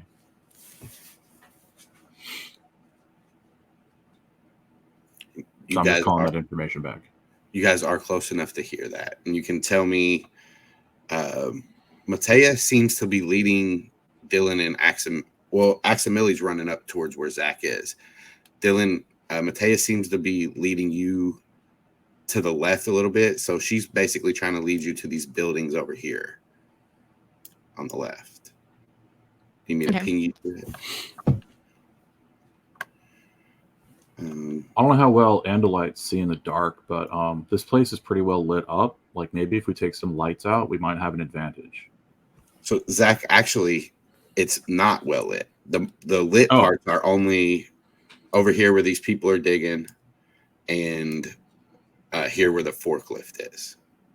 And that's a light on the front of the forklift? There's a light. Like there's basically all around. There's lights that come off the fence and shine down, but the only two that seem to be on right now is the one over here by them, and then the one by the forklift. Okay, so the rest of the area is pretty dark. Yes. Okay. Yes, and a light. And the light too. Those are up here. A light would be great. Okay, I don't do anything else. I wait. I'll move on your signal, Prince Savannah. So is there any machinery that you can get to and start taking a look at before we get there and start causing chaos? Yeah, I can go ahead and make my way to the bulldozer if you want me to start now. Yeah, if you can get there stealthily. Learn as much as you can before we start making moves so you're not trying to wire this thing in the heat of a battle. Okay, now if I accidentally start it when I'm trying to learn how to move it, take it mad. We're close. All right, I'm going to give them like another 30 seconds before I start moving just to get them a little bit closer. Okay. And then I will start trying to swing down to that bulldozer. Do you want a second stealth roll, or is my good one still cool? It will be a new stealth roll. How will it do it? Pow. And that is with kombucha, right? Yeah. Okay. 14. So do you just tell me how you jump into this place? All right. So I see these piles and things, or like pipes or whatever on the map. Are those there? Yes. If there's a tree that's like over the fence at all, I'd like to kind of climb out over the fence and then just drop down behind one of those piles. Okay. Yeah. So you one of these branches hangs just enough that you can climb out to it and drop down, and you do, and you land right behind these piles of these pipes in there. Cool. And then I just knuckle walk over, like real low and slow and quiet and whatever, looking for sticks. And then I get up in that bulldozer. And you get to the bulldozer, and you see it's just an opening. You can just climb in. You don't even have to open the door. As you put your hand on the bulldozer and go to climb in, a light to your right illuminates the whole area that you're in. And what do you? So you just freeze there? I'm fully inside the bulldozer? If you want to be. I'll let you either have just your hand on the outside or be all the way in the bulldozer. No, I'm all the way in. Okay. And then I freeze and I listen. You hear, "Wash! What is that?" And this worker starts to move over towards where the light just illuminated. And we're going to go into initiative for the rest. They saw me right before initiative. I yell that. Is that cool? That they saw. Yeah, that's fine. Yeah. Let me see. Yeah, Nate, you already rolled initiative. Is that right? Yeah, I just put it on the list. Okay. I had a 10. And if you guys want to roll it, I know you can't select your tokens. I'll get them for you. That's what I was waiting for. I was like, I won't go too hard, too fast, and roll it. I was wrong. Oh. I don't want to be here. Well, good news. No one is here except Nate. I mean, Zach. Right. So it's fine. It's not you. It's my initiative. It's informed me that I need to go. Well, what I'm saying is great news. You're already not here.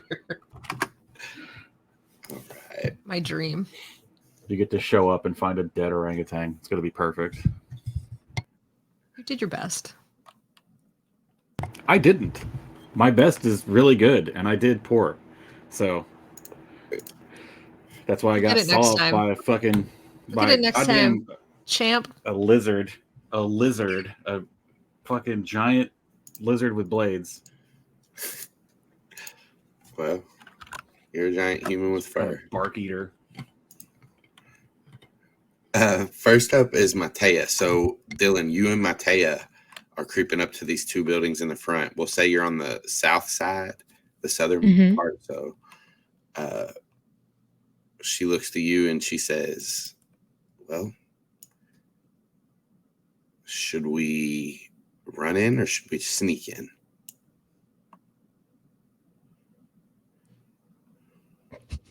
Dylan's like, right now they don't know that we're here too, so maybe we should sneak. As she you guys get a little bit closer, she says, "Okay, the entrances are on the side of the road. So in between the two buildings, there are doors. It is lit there. You can see that it's lit there, Dylan. If we move, we will need to move quick into the doors, and we will need to choose which building." Okay. Are we getting machinery first? Yeah, we can. As you look around, you see there is a few other construction parts around here, some kind of a wheelbarrow that is it's like a heavy duty wheelbarrow, but it's I'm trying to figure out how to explain it. It's like a mini dump truck. Yes, Small wagon. Bucket with a like wheel. a backhoe that you can operate with just your hands. Like at a children's playground? Well, now a backhoe would have a scoop. Does a bulldozer have the one that goes down and picks up? Bulldozer is like this. Yeah. Bulldozer's like the this. front scoop. Yeah. And the backhoe's the big scoop that does this. Okay. Yeah. Bulldozer type. How many more construction machines do you need me to make with my arms? Mini cat. dozer. Got it. Make a cat? Yeah. Like this, kind of like Meow. this, like this. It's got the. This is a long-eared That's a cat. fucking rabbit, you liar. None of those are construction It's equipment. a lion cat. Hello. Oh, a cat is every kind of construction equipment because that's So the it's a company caterpillar. Yeah. This thing is on little treads, though.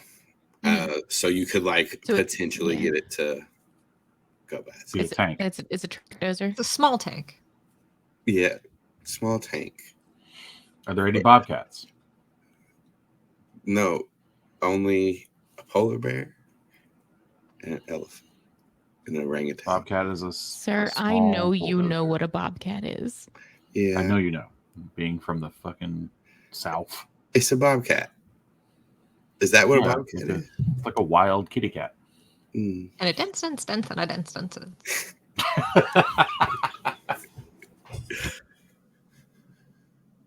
Somebody please do something. It's not my turn. Dylan. Oh, wait. It's not Dylan's turn either. What's Mytaya doing?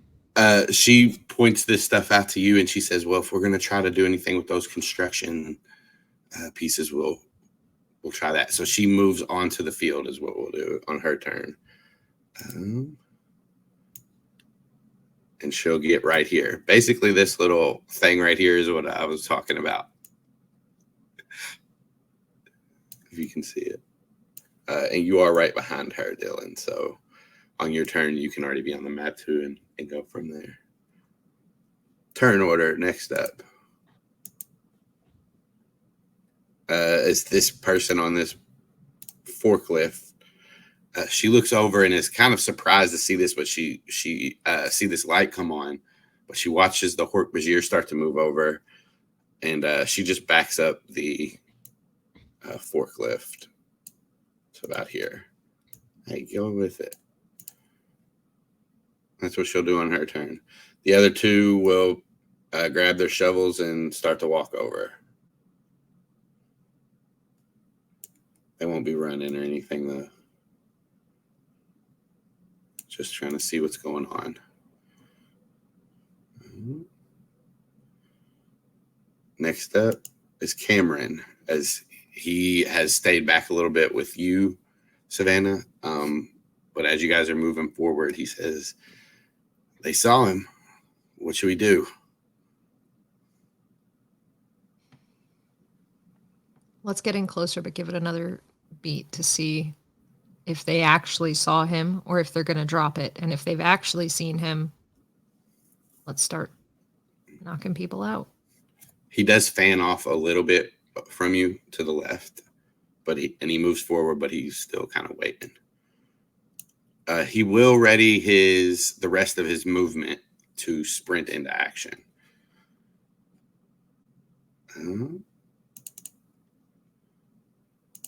Max you hear Zac, he tells you, Zac, I am right outside of the walls. Let me know.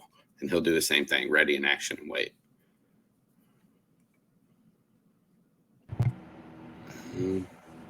And now it's Zac's turn. Real quick, I'm going to go, well, you know what? They've made me. And then to the Hork-Bajir, I'm going to go, excellent work. This was a security test, and you've passed. And then I'm going to start trying to get the forklift to do stuff. All right. Give me a intelligence roll. Oh, shit. Are you stupid enough to try to fool a Hork-Bajir? 12. All right. So with a 12, as you focus on this machine for just a second, you get it to work. You get it to come on. Now give me a persuasion roll with disadvantage. Shit.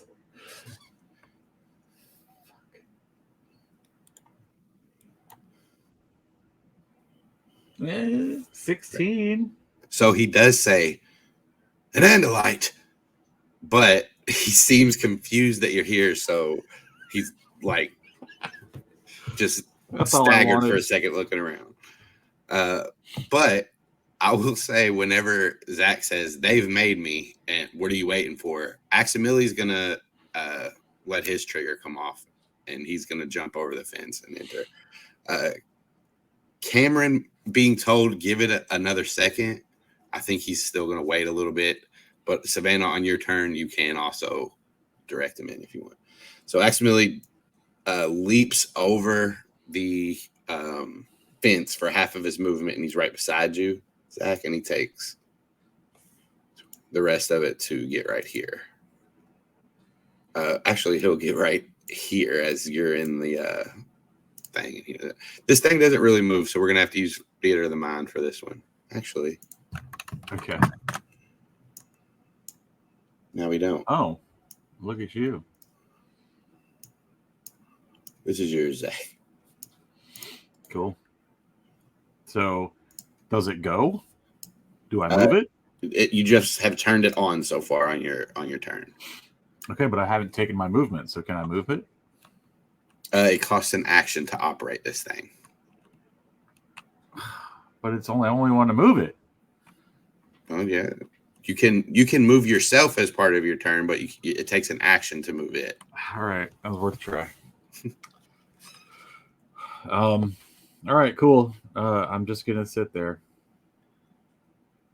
So this red sash Torque-Bajir is up, and he's like still. He sees this Andalite pops up and is taken aback a little bit. Just because he's surprised, I'm going to say that's his surprise round, and at the end, he's on regular initiative. Dylan. Dylan's gonna directly speak to Savannah first and be like, "Hey, do you guys got this? I believe we have this. Are we good to go to the terminals?" Be very careful. Call out if you need anything. Same for you guys. And she's gonna head into where Mytaya is and start looking at this equipment too.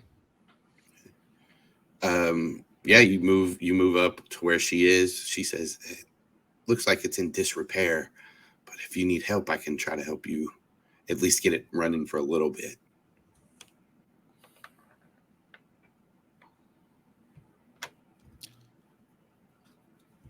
I think we can move on and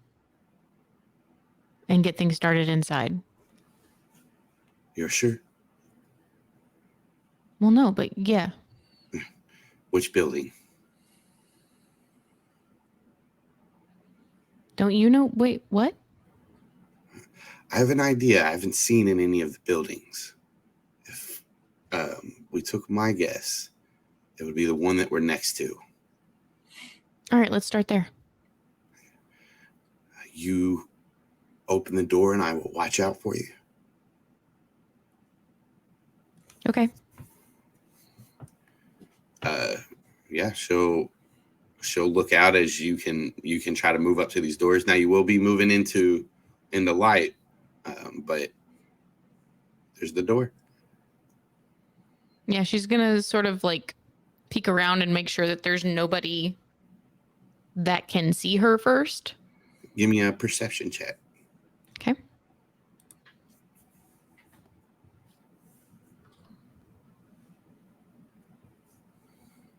Hang on.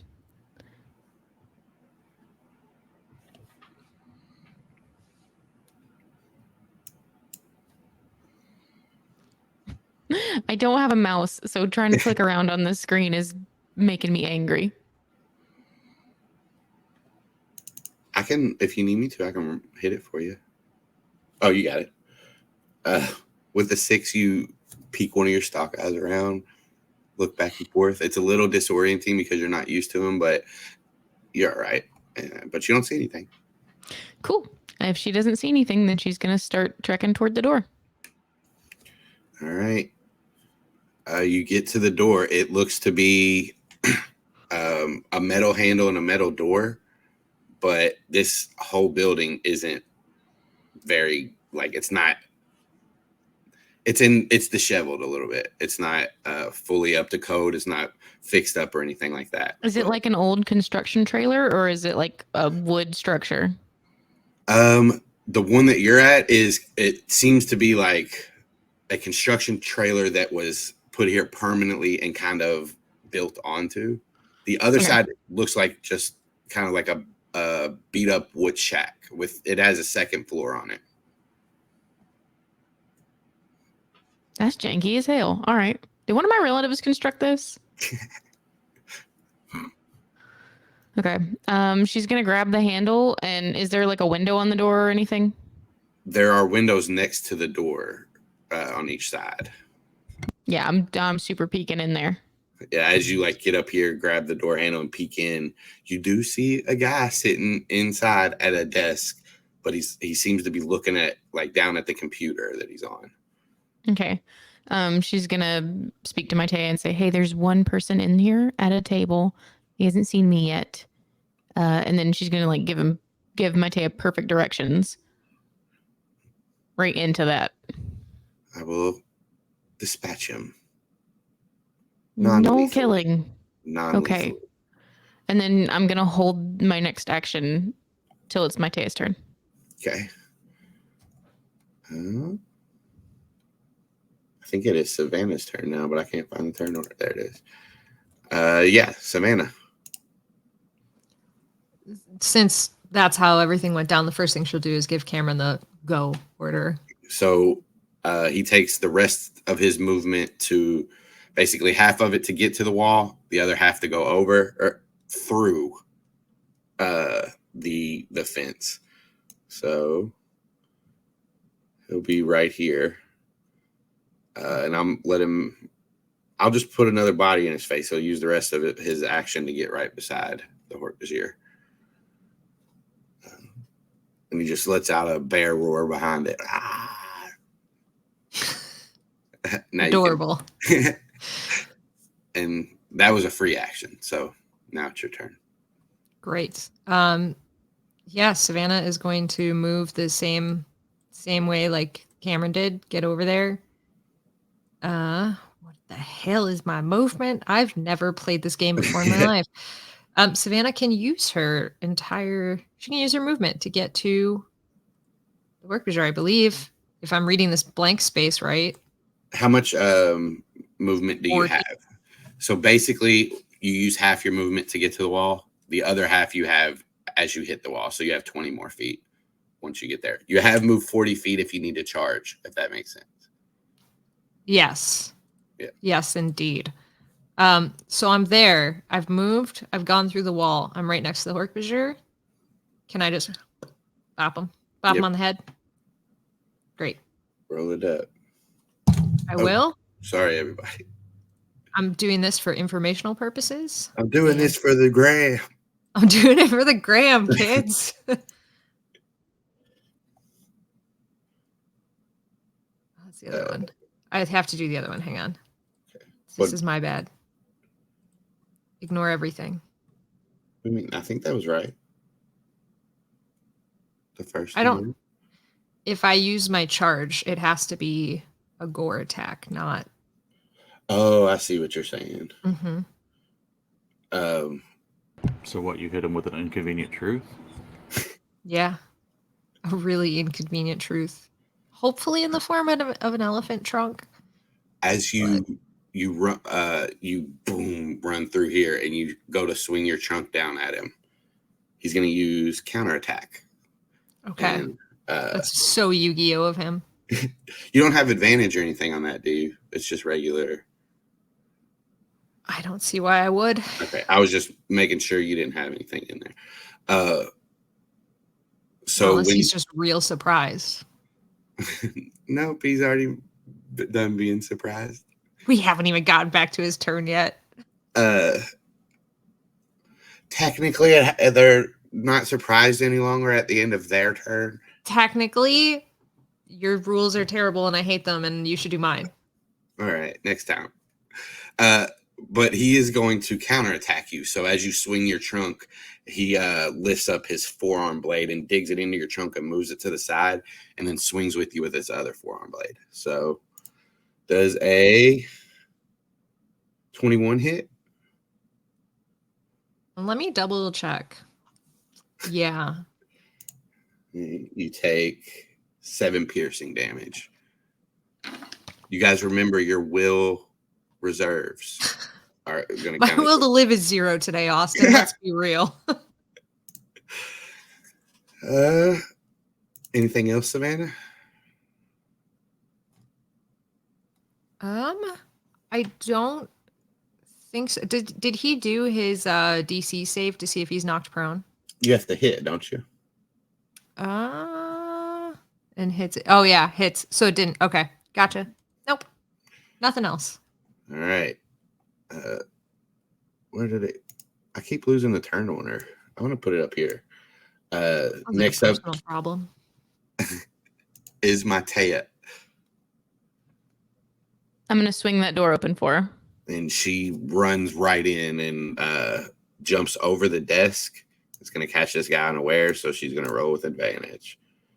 Non-lethal damage.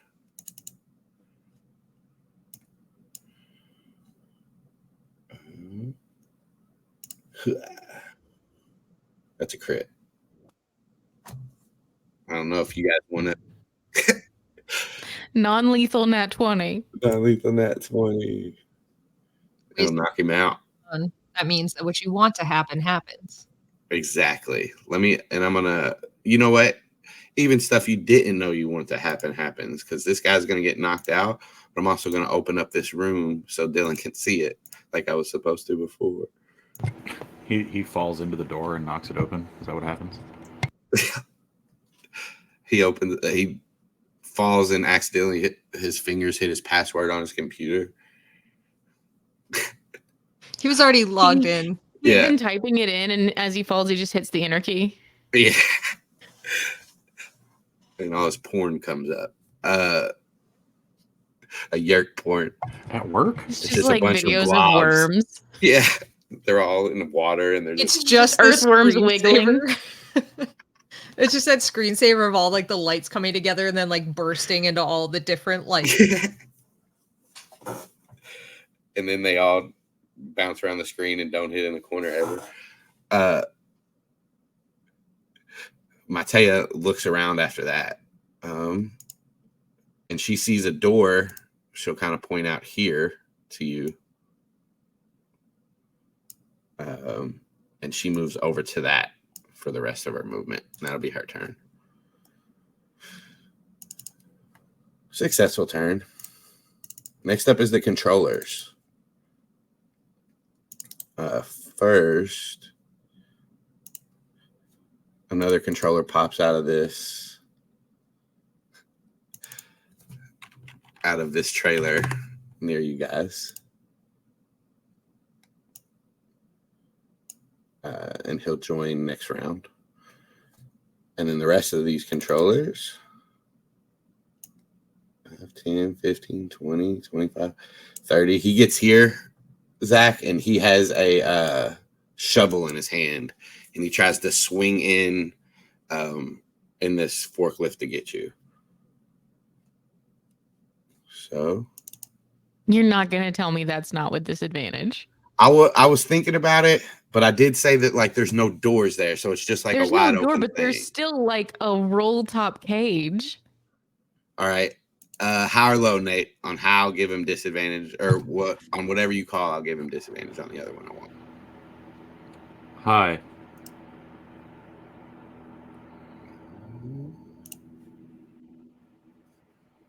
Low, regular attack. This bull. What? Boom. There's a 13 hit. Yep. You take 1 damage. My old nemesis, the shovel.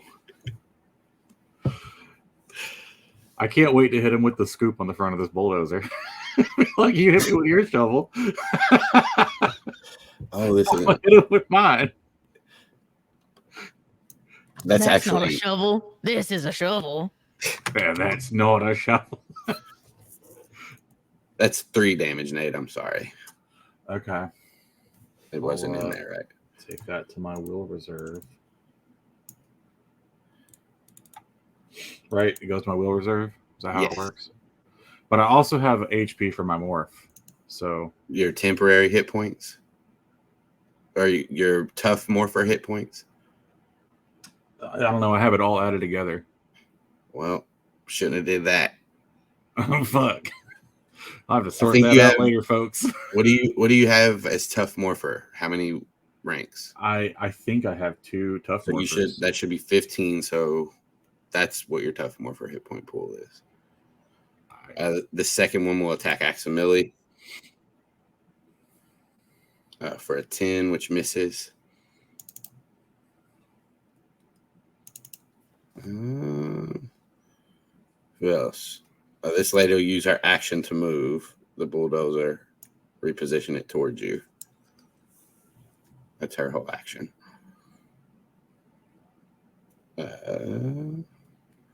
Next up is Karen, who will swing a big old meaty polar bear paw at this Hork-Bajir non-lethally. Because he knows.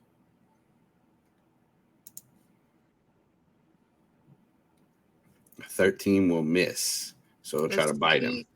Huh? Just Yeah. gonna ask about flanking. No big deal. He does not have flanking with you. You have to be across from each other. You're being really rude today, and I don't like it. I also don't know how to move my token correctly. Let me see.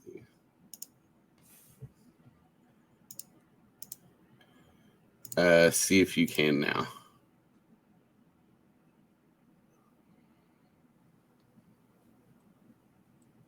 Yeah, okay. I can move it. It's just real big, so I'm having issues. With his bite, he does hit as he bites this Hork-Bajir's forearm for 8 piercing.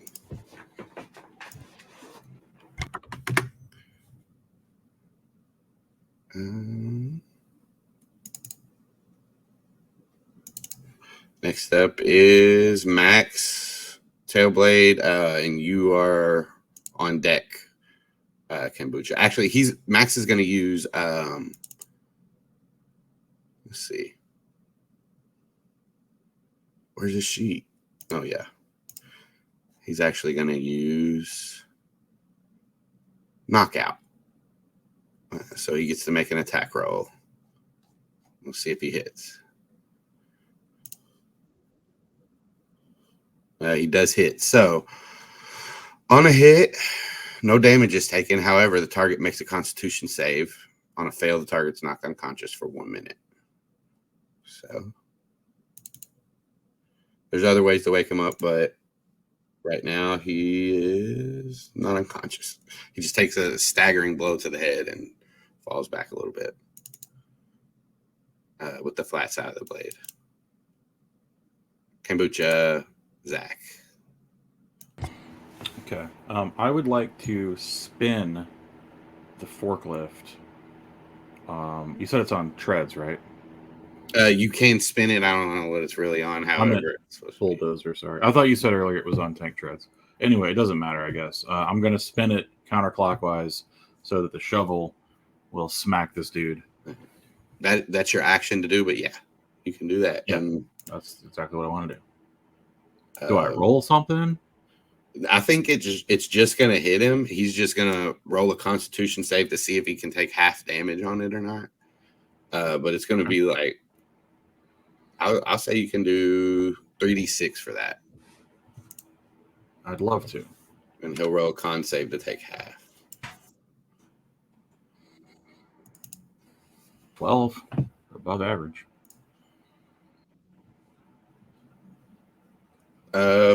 Zac, what is your? I think that's going to be like at least a 12 DC. So he's just going to take the full damage on that one. Let me actually see something. So he looks unconscious, but because he got hit with this bulldozer thing, his head looks like it is bleeding. But he is unconscious. Okay. Can't really dial in bulldozer punch. Yeah. Sorry. I'm gonna put an X on him, but actually I won't put an X on him. I'm gonna put something else. That. Anything else, Zac?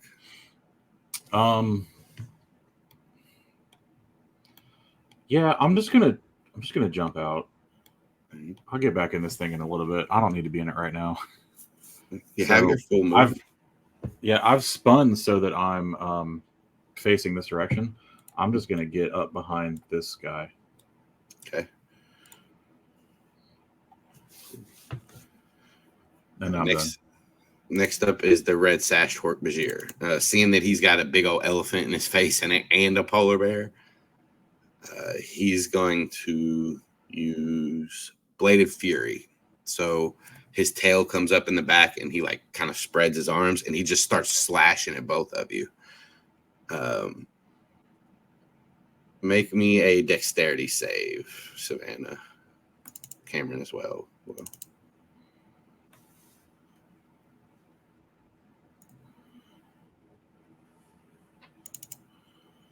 Cameron definitely didn't pass it. I think you might have though. Let me look. Which is buck wild.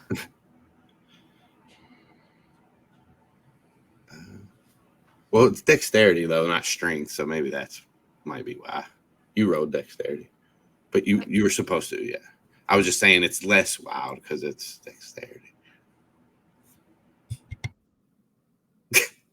Did anyone else understand any of that, or like? You said Great. buck wild because he rolled low on dexterity, and I was saying you're like, yeah, but you rolled strength. You're supposed to roll dexterity. You did. No, roll I did. dexterity. I said he rolled strength. He rolled dexterity and not strength, so it makes more sense.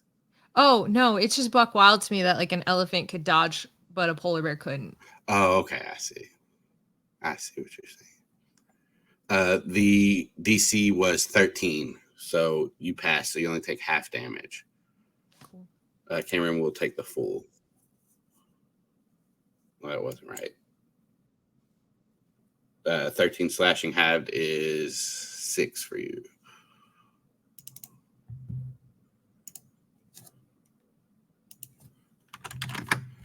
Next up. Oh, and with his movement, he will move away. So if somebody wants to opportunity attack. Sure do. Mm-hmm. Go ahead. All right. Can I pick? I'm sorry, I'm thinking Pokemon rules where I'm like, I have to use struggle, but that's just different here. Yeah, just a natural attack, whatever it is. You can't use your gore, but you can use like, I don't know. I need to look at your sheet. Hang on. Yeah, you do need to look at my sheet and walk me through this because I'm going with Pokemon rules. I'm like, yeah, I know it's struggle. We don't have struggle in this game. Mm-hmm. So it's normally just your basic attack. You can use that stomp if you want. I will. Non-lethally, I'm assuming. As already. 13 will miss. Cameron will try though. Try with this claw.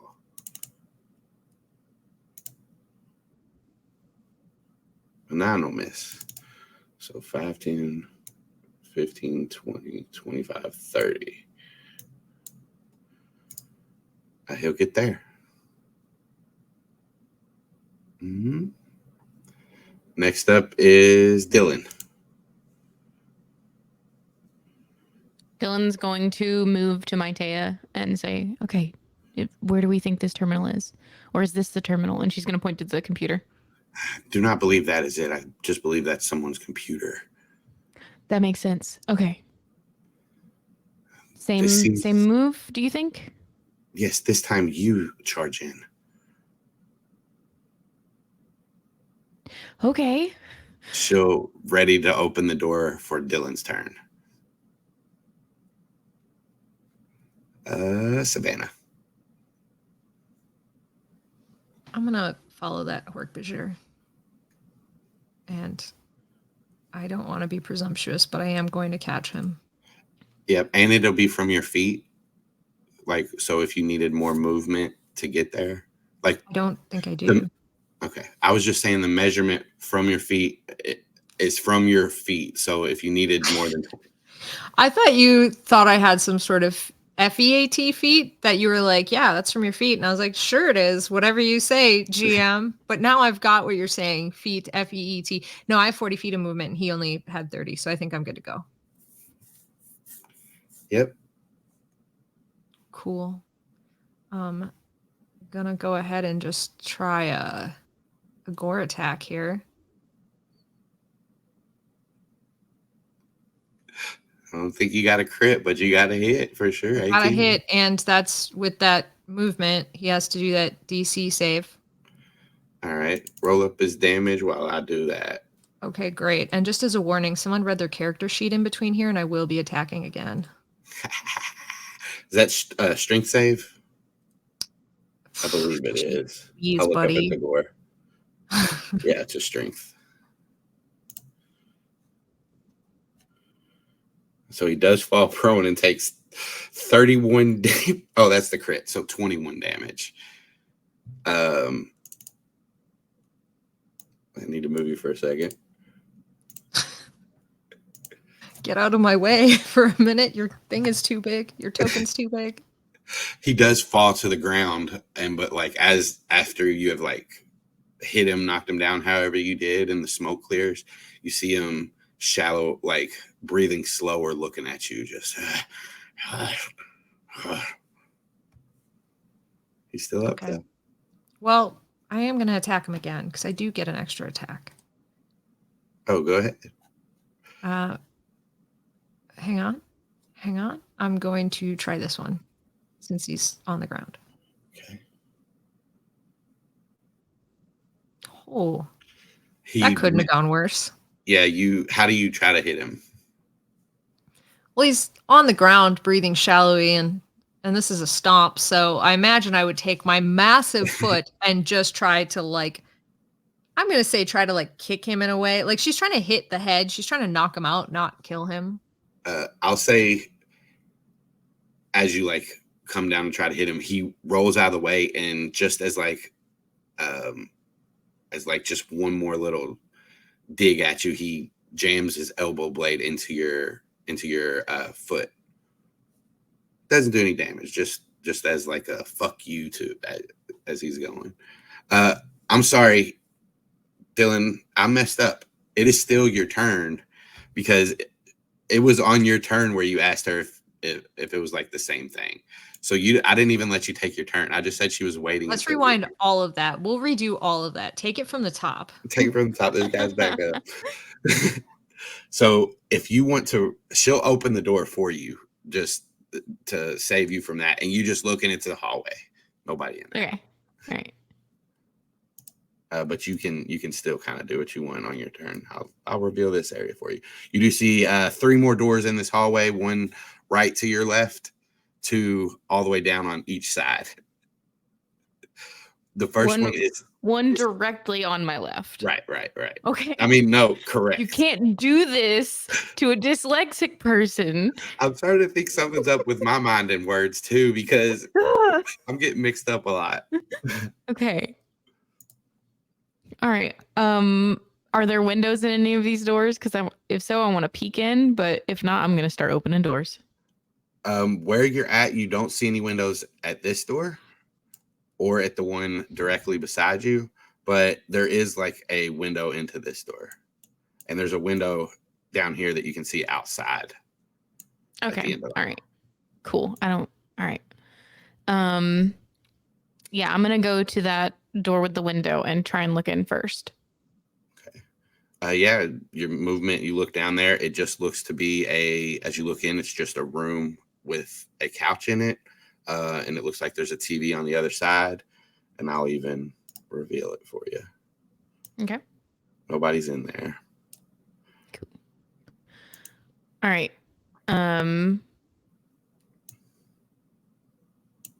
So she's gonna tell Mytaya that room is clear, and she'd say, "Okay, all right, I'll take this one. You take that one." She nods.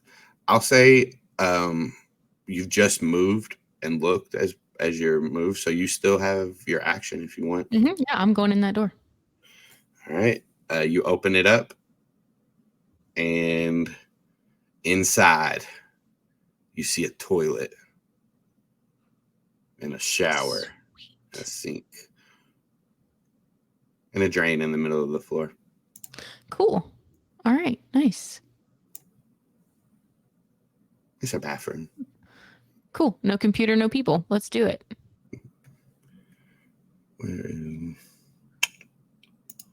Top of the round, or not top of the round. Oh, it is top of the round, Mytaya. Mm-hmm. She'll open this door. When she opens this door, or she tries to open it, it's locked. And she looks down at you. And she says, we need to be quick. So Gigi just swings her tail blade and cuts the door off, and the door opens. When she looks in and she looks back at you and she says, this is it. And she moves into the room. You hear some commotion going on in there. Next up is the controllers. This guy, he's going to go 1, 2, 3, 4, 5, 25 feet, and I'll pull a gun off of his hip and aim it at the polar bear.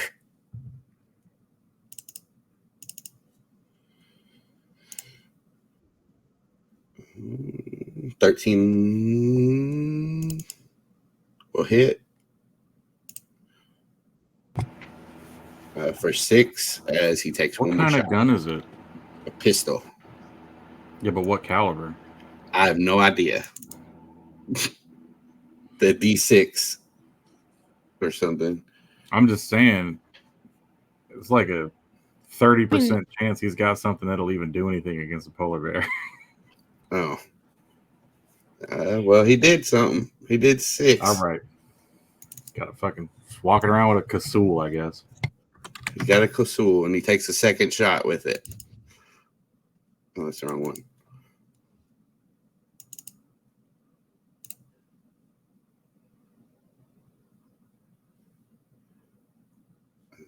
When did that shoot?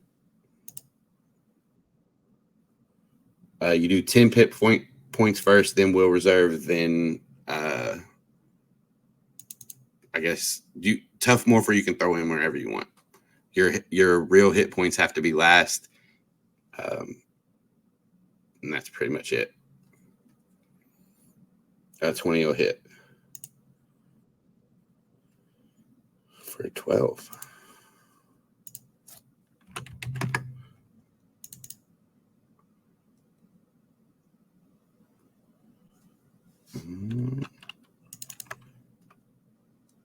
And if you're asking because of Cameron's bar going down, I'm not doing his correctly. No, I'm not. That's not why I'm asking. Also, I said back channel. Respect the back channel, Austin.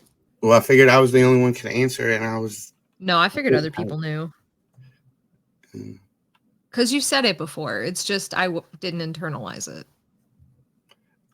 This lady in the forklift is going to take a cue from the orangutan and try to hit this elephant. So make a strength check. DC 12. Savannah. Okay. I'm on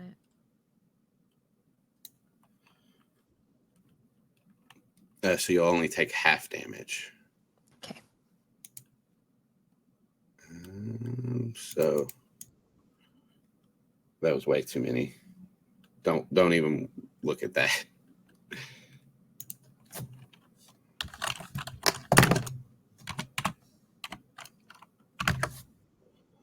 You take 6 bludgeoning.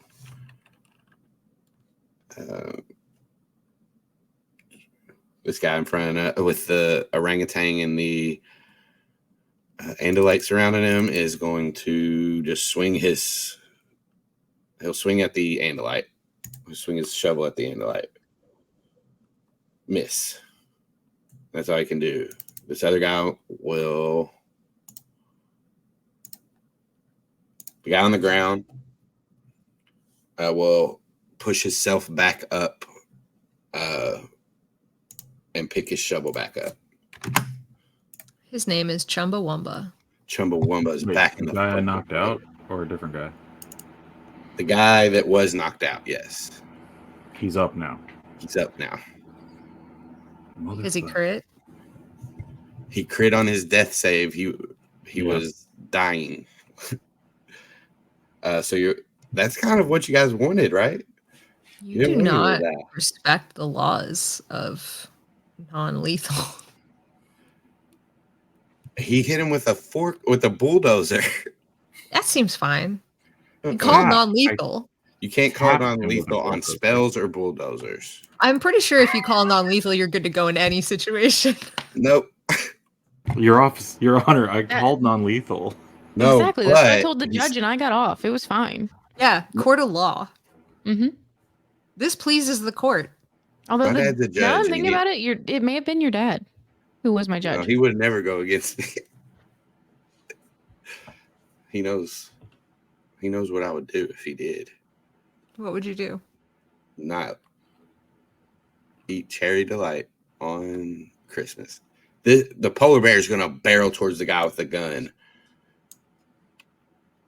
Try to hit him. He gonna try to hit him. That's a Is he crit. gonna try or is he gonna do? He's mad though. Should he do non-lethal or not? Because he tried to shoot him with a gun. He'll do non-lethal. He's a good boy. He's a good soldier. Don't bring a bear to a gunfight. Don't do it. He knocks him out. I think it's don't bring a gun to a bear fight. Ooh, that's Since the bear's you're right. winning here. Yeah, don't bring a gun to a bear fight. That He got him with his bare hands. Aximili will do the same thing. Try to knock this dude out. If I can find a sheet ever again. Yeah, and that dude's flanked. He is flanked, so he has There's no way to advantage. know. Yeah, you draw a line through him. Is that another crit? Oh, no. No, but that's a hit. So he has to make a save. Ah! Yo, there's too many of these things. You did it to yourself. I did do it. He don't knocked out. This is not working. Zac. Oh, he did. I guess he did. Yeah, I'm just gonna tap this dude on the side of the head. Roll it up. Non-lethal. You stated non-lethal. I did. It holds up in the I'm court. gonna use fist, but I'm just using one big finger. One big fist. At the end of your finger. Gross. Gross.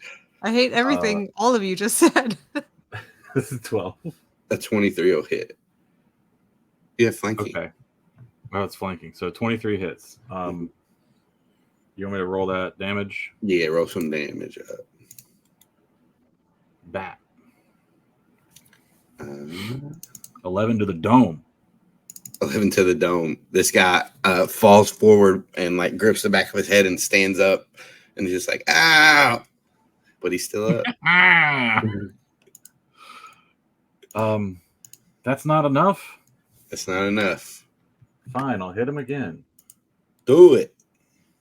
I'm This gonna. one lethal, right? No. Okay. 22. That'll hit. Cool. That's enough, whatever it is. He had 1 hit point left. Great. He's unconscious, not making death saves, out of the fight.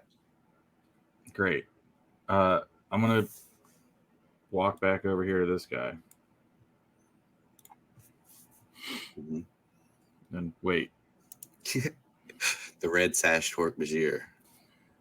As Savannah is towering over him, he reaches into like underneath the sash and pulls out a Dracon Beam. So let's see how this works. Oh, that's the wrong one. You make a dex save, DC 12.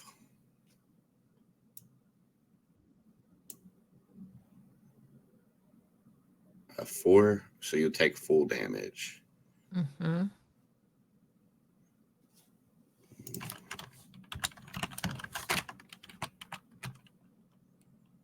Oh, that would have been what?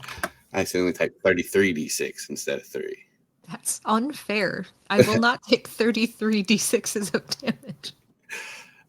You see this Dracon beam as it's leveled at you just erupt a beam of energy that singes off part of your shoulder, your elephant shoulder, and you're kind of limping a little bit. No mechanics differences, just you're hurt. Second attack, same thing. Make another dex save.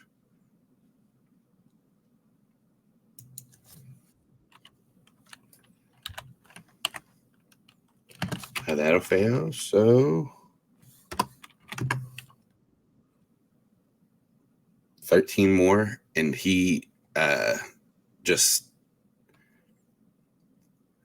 kind of like growls at you almost in disgust. Dylan's turn. I'm going in that room. Right. You get into that room and you see. Oh shit!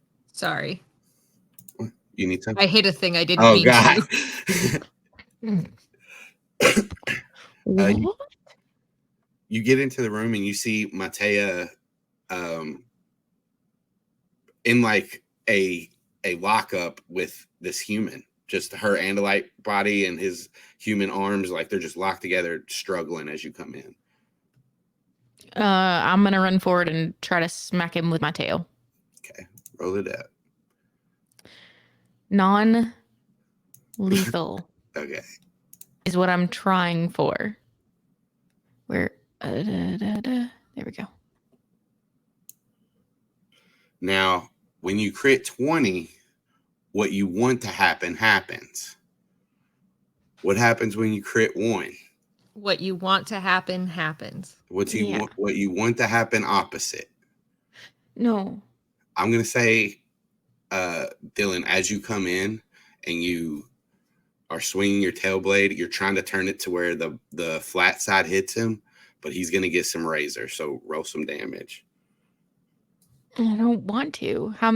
What? Just like a normal hit? If you hit attack in the chat, like the word attack, it'll roll the damage for you. 10 slashing. Let me check this guy's hit point. As you swing the tail blade, you do knock him like with the flat part on the top of his head, but as it keeps sliding, the jagged blades on the back just rip down his chest, and you see blood just start to pour out as he's like, but he's still standing.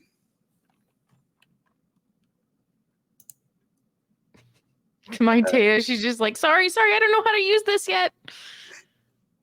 And instead of attacking with the tail again, she's just gonna try and like grab him. All right. You can like just basically grab him as like a free action. As you're all just there, scrambling together. Yeah. Next up, Savannah. Me? Oh boy. Yeah, she's gonna take another smack at this hork-bajir. A smack at him. Smack at him. Well, I guess a stomp at him. And he never stood up, so you still have advantage on him. Do I? Yeah. Oh. Hey. Not a good day for character sheets, kids. You know that's the second time you've double crit 1 as the elephant? Oh yeah, trust me, I'm aware. I'm fully aware. And I just told you I wasn't good at D&D. You know, when you crit 1, the opposite of what you want to happen happens. But what happens when you crit 20? The opposite of what you don't want to happen happens. So what do you want to happen? I want to knock him out, please. Tell me how. Tell me how you do it. Well, I have my feet, and the first time, what the problem was is I'm not good. Elephant eyes, trunk in the way, real big ears. So he got mad at me. He rolled over, shoved a mean elbow blade into my foot, and that caused me to locate exactly where he was. So then I took my foot and I just kicked him in the head. Smash. He knocked out. Great. Can I pick him up and just like put him up on my elephant He on your back? He on your back. Sometimes you get a little scratch when you move too fast, but it's okay. It's fine. That's fine. And that was one attack. One attack. I do have one more. Right. And there is a lady right next to me driving a forklift. Mm-hmm. And we already established the cage means nothing to us. So can I just go ahead and bop her in the head? Hang on a second. We didn't establish the cage means. We absolutely did. We did a high-low. I didn't get it disadvantage or something. Yeah, earlier. It sucks when your own shit comes back to bite you in the ass, but we did establish that. Technically, you don't have enough feet to get to... No, roll it. Oh, don't I? I don't even have to move. I was joking. Flat roll. Fuck it, just throw You're the a flat forklift. roll. Just throw the whole fucking forklift. Yeah, can I Fucking roll lift up the? inside. Give me a strength check. I'm gonna lift up the whole forklift. Do you No, want I'm to just- do that? I mean, do I, Alex, who has no self-control, want to do that? Yes, but does Savannah want to do that? No, she wants to be precise and just take her trunk in. Boop. All right. Yeah. Would that be? What would that be? What would I roll for that? You can use your stomp. It would be the same stats. Anytime you want to use your trunk, just use your stomp. Got it. What is this? What is this, Austin? What is happens this? when you roll both? I don't even know. I don't know. I'm going to say the side's wide open. You could swing without any hindrance, but the front does have the cage, so it's a little harder for you to get in there. You seem to power through and bend the front, but you not enough to hit the. It's funny how the cage just kind of comes and goes based on your whim and like not actually have any bearing on our game. Let's think about it real quick. Schrodinger's cage. He attacked from the sides before. This is the front. There can be a front. I'm not sure that it works the way you think it does. Dude, I've been to a warehouse. Me too. I've worked in a warehouse. Then you I've should driven a know. forklift before many times. An elephant can punch you through the front, but it's hard. It's not. Well, it's just two little bars on either side. It's wide the fuck open. I'm explaining the one. Yeah, but it doesn't make sense. So let's rewrite history. All right, your trunk seizes up and you can't even make the punch. That's what the one is. Turns out I recorded the one elephant that has like seizures at the He garden. has tendonitis in his trunk. I'm hot and sweaty now. As you Mytaya's- should be. Mytaya's gonna try some non-leaf. She's gonna say, "Oh, so you can kill him, but I cannot." But she will non-lethally attack. Where's her sheet? Is one of her attacks throw shade? Vicious mockery. Dylan takes 11 points shade damage. She got shade damage is a separate pool from your. Oh, Yeah. can you stat that, please? Yes, and this guy gets knocked out real good, perfectly knocked out. If he was knocked out for 10 minutes off of this blow, he's going to be knocked out for 35. It's arbitrary. That is a long time to be unconscious, kids. Yeah, it super is. Soapy's okay. That guy's down. She's going to bail from this forklift. So 5, 10, 15, 20, 25. It's a forklift, not a baler. She's going to fork from this baler Got him. Got him. and run back this way, glancing over his shoulder and seeing the polar bear. This guy in front of you, Nate, is invigorated. And he's going to yell out, Andalites! To who? That's going to be his action. That's his whole action? Yep. Polar bear up. I'm going to get this chick up here. And he moves forward, claws at her.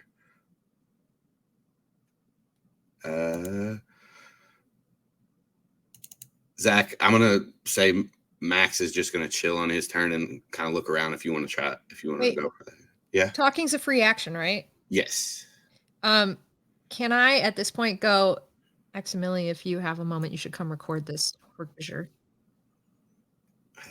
Very well. And he walks over on his turn and he'll use his action to acquire the Hork Bajir. Cameron knocks this girl out, I'm pretty sure. No, he does not. That's 10, not 18. She's still up. With his second attack, he's going to just say, he's going to headbutt her. It's going to be his bite attack, though. Nope, 9 misses. So she ducks out of the way. Max goes in and records. Zac. That's the sound of me popping this dude in the fucking head. That's the sound that spoons teleport. It's also that sound. You're right. You got to roll to attack, Fierce. brother. No, I I am think he just says it and it happens. Oh, 8 damage. 19. Hit, and you can knock him out. Non-lethal. Non-lethal. He's out of the fight. Great. Um, Is that everybody? Red Sash Corkmajir is knocked out. Well, we got a whole nother fight going on. Mytaya, or Dylan's up, and this guy's knocked out. She says, "This is the first terminal. All right, what's the code? I need to hack it, and then I can give you the code." Sweet.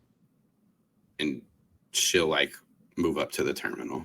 Do you want her to do anything?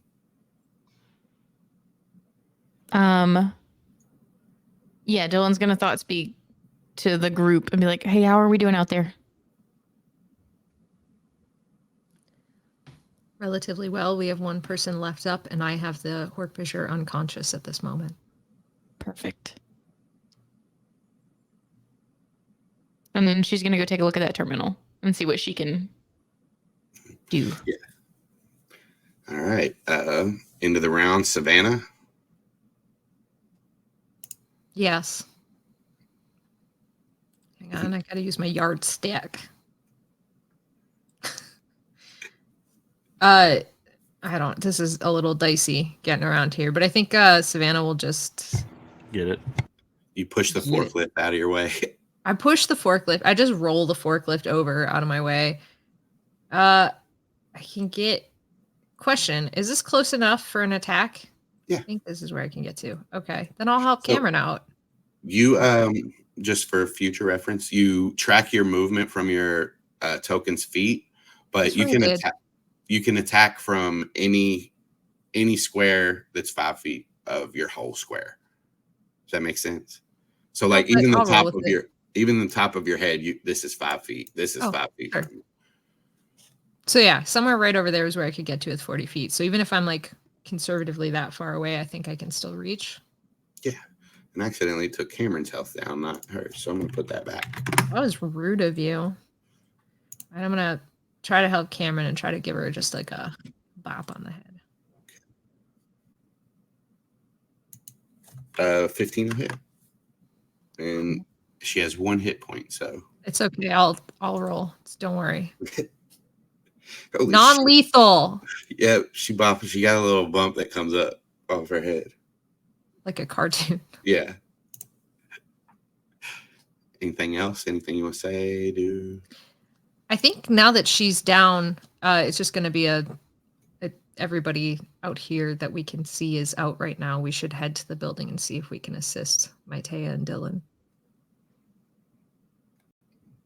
As you say that, top of the round, you hear and a slushing sound as Zac, as you turn around and look, you see Taxon making their way out of the hole. You see 1 slither out, 2 slither out, 3 slither out. And as the rest of the Humanimals start to notice this, roll perception checks. Savannah, actually all the Humanimals roll perception checks. As elephant or as people? So if you have any traits on your animal that will Right, but apply, I you can don't. use those. Yeah. I don't. Okay, so just use my normal because I don't have anything cool. It's the same for orangutan, so I have a 12.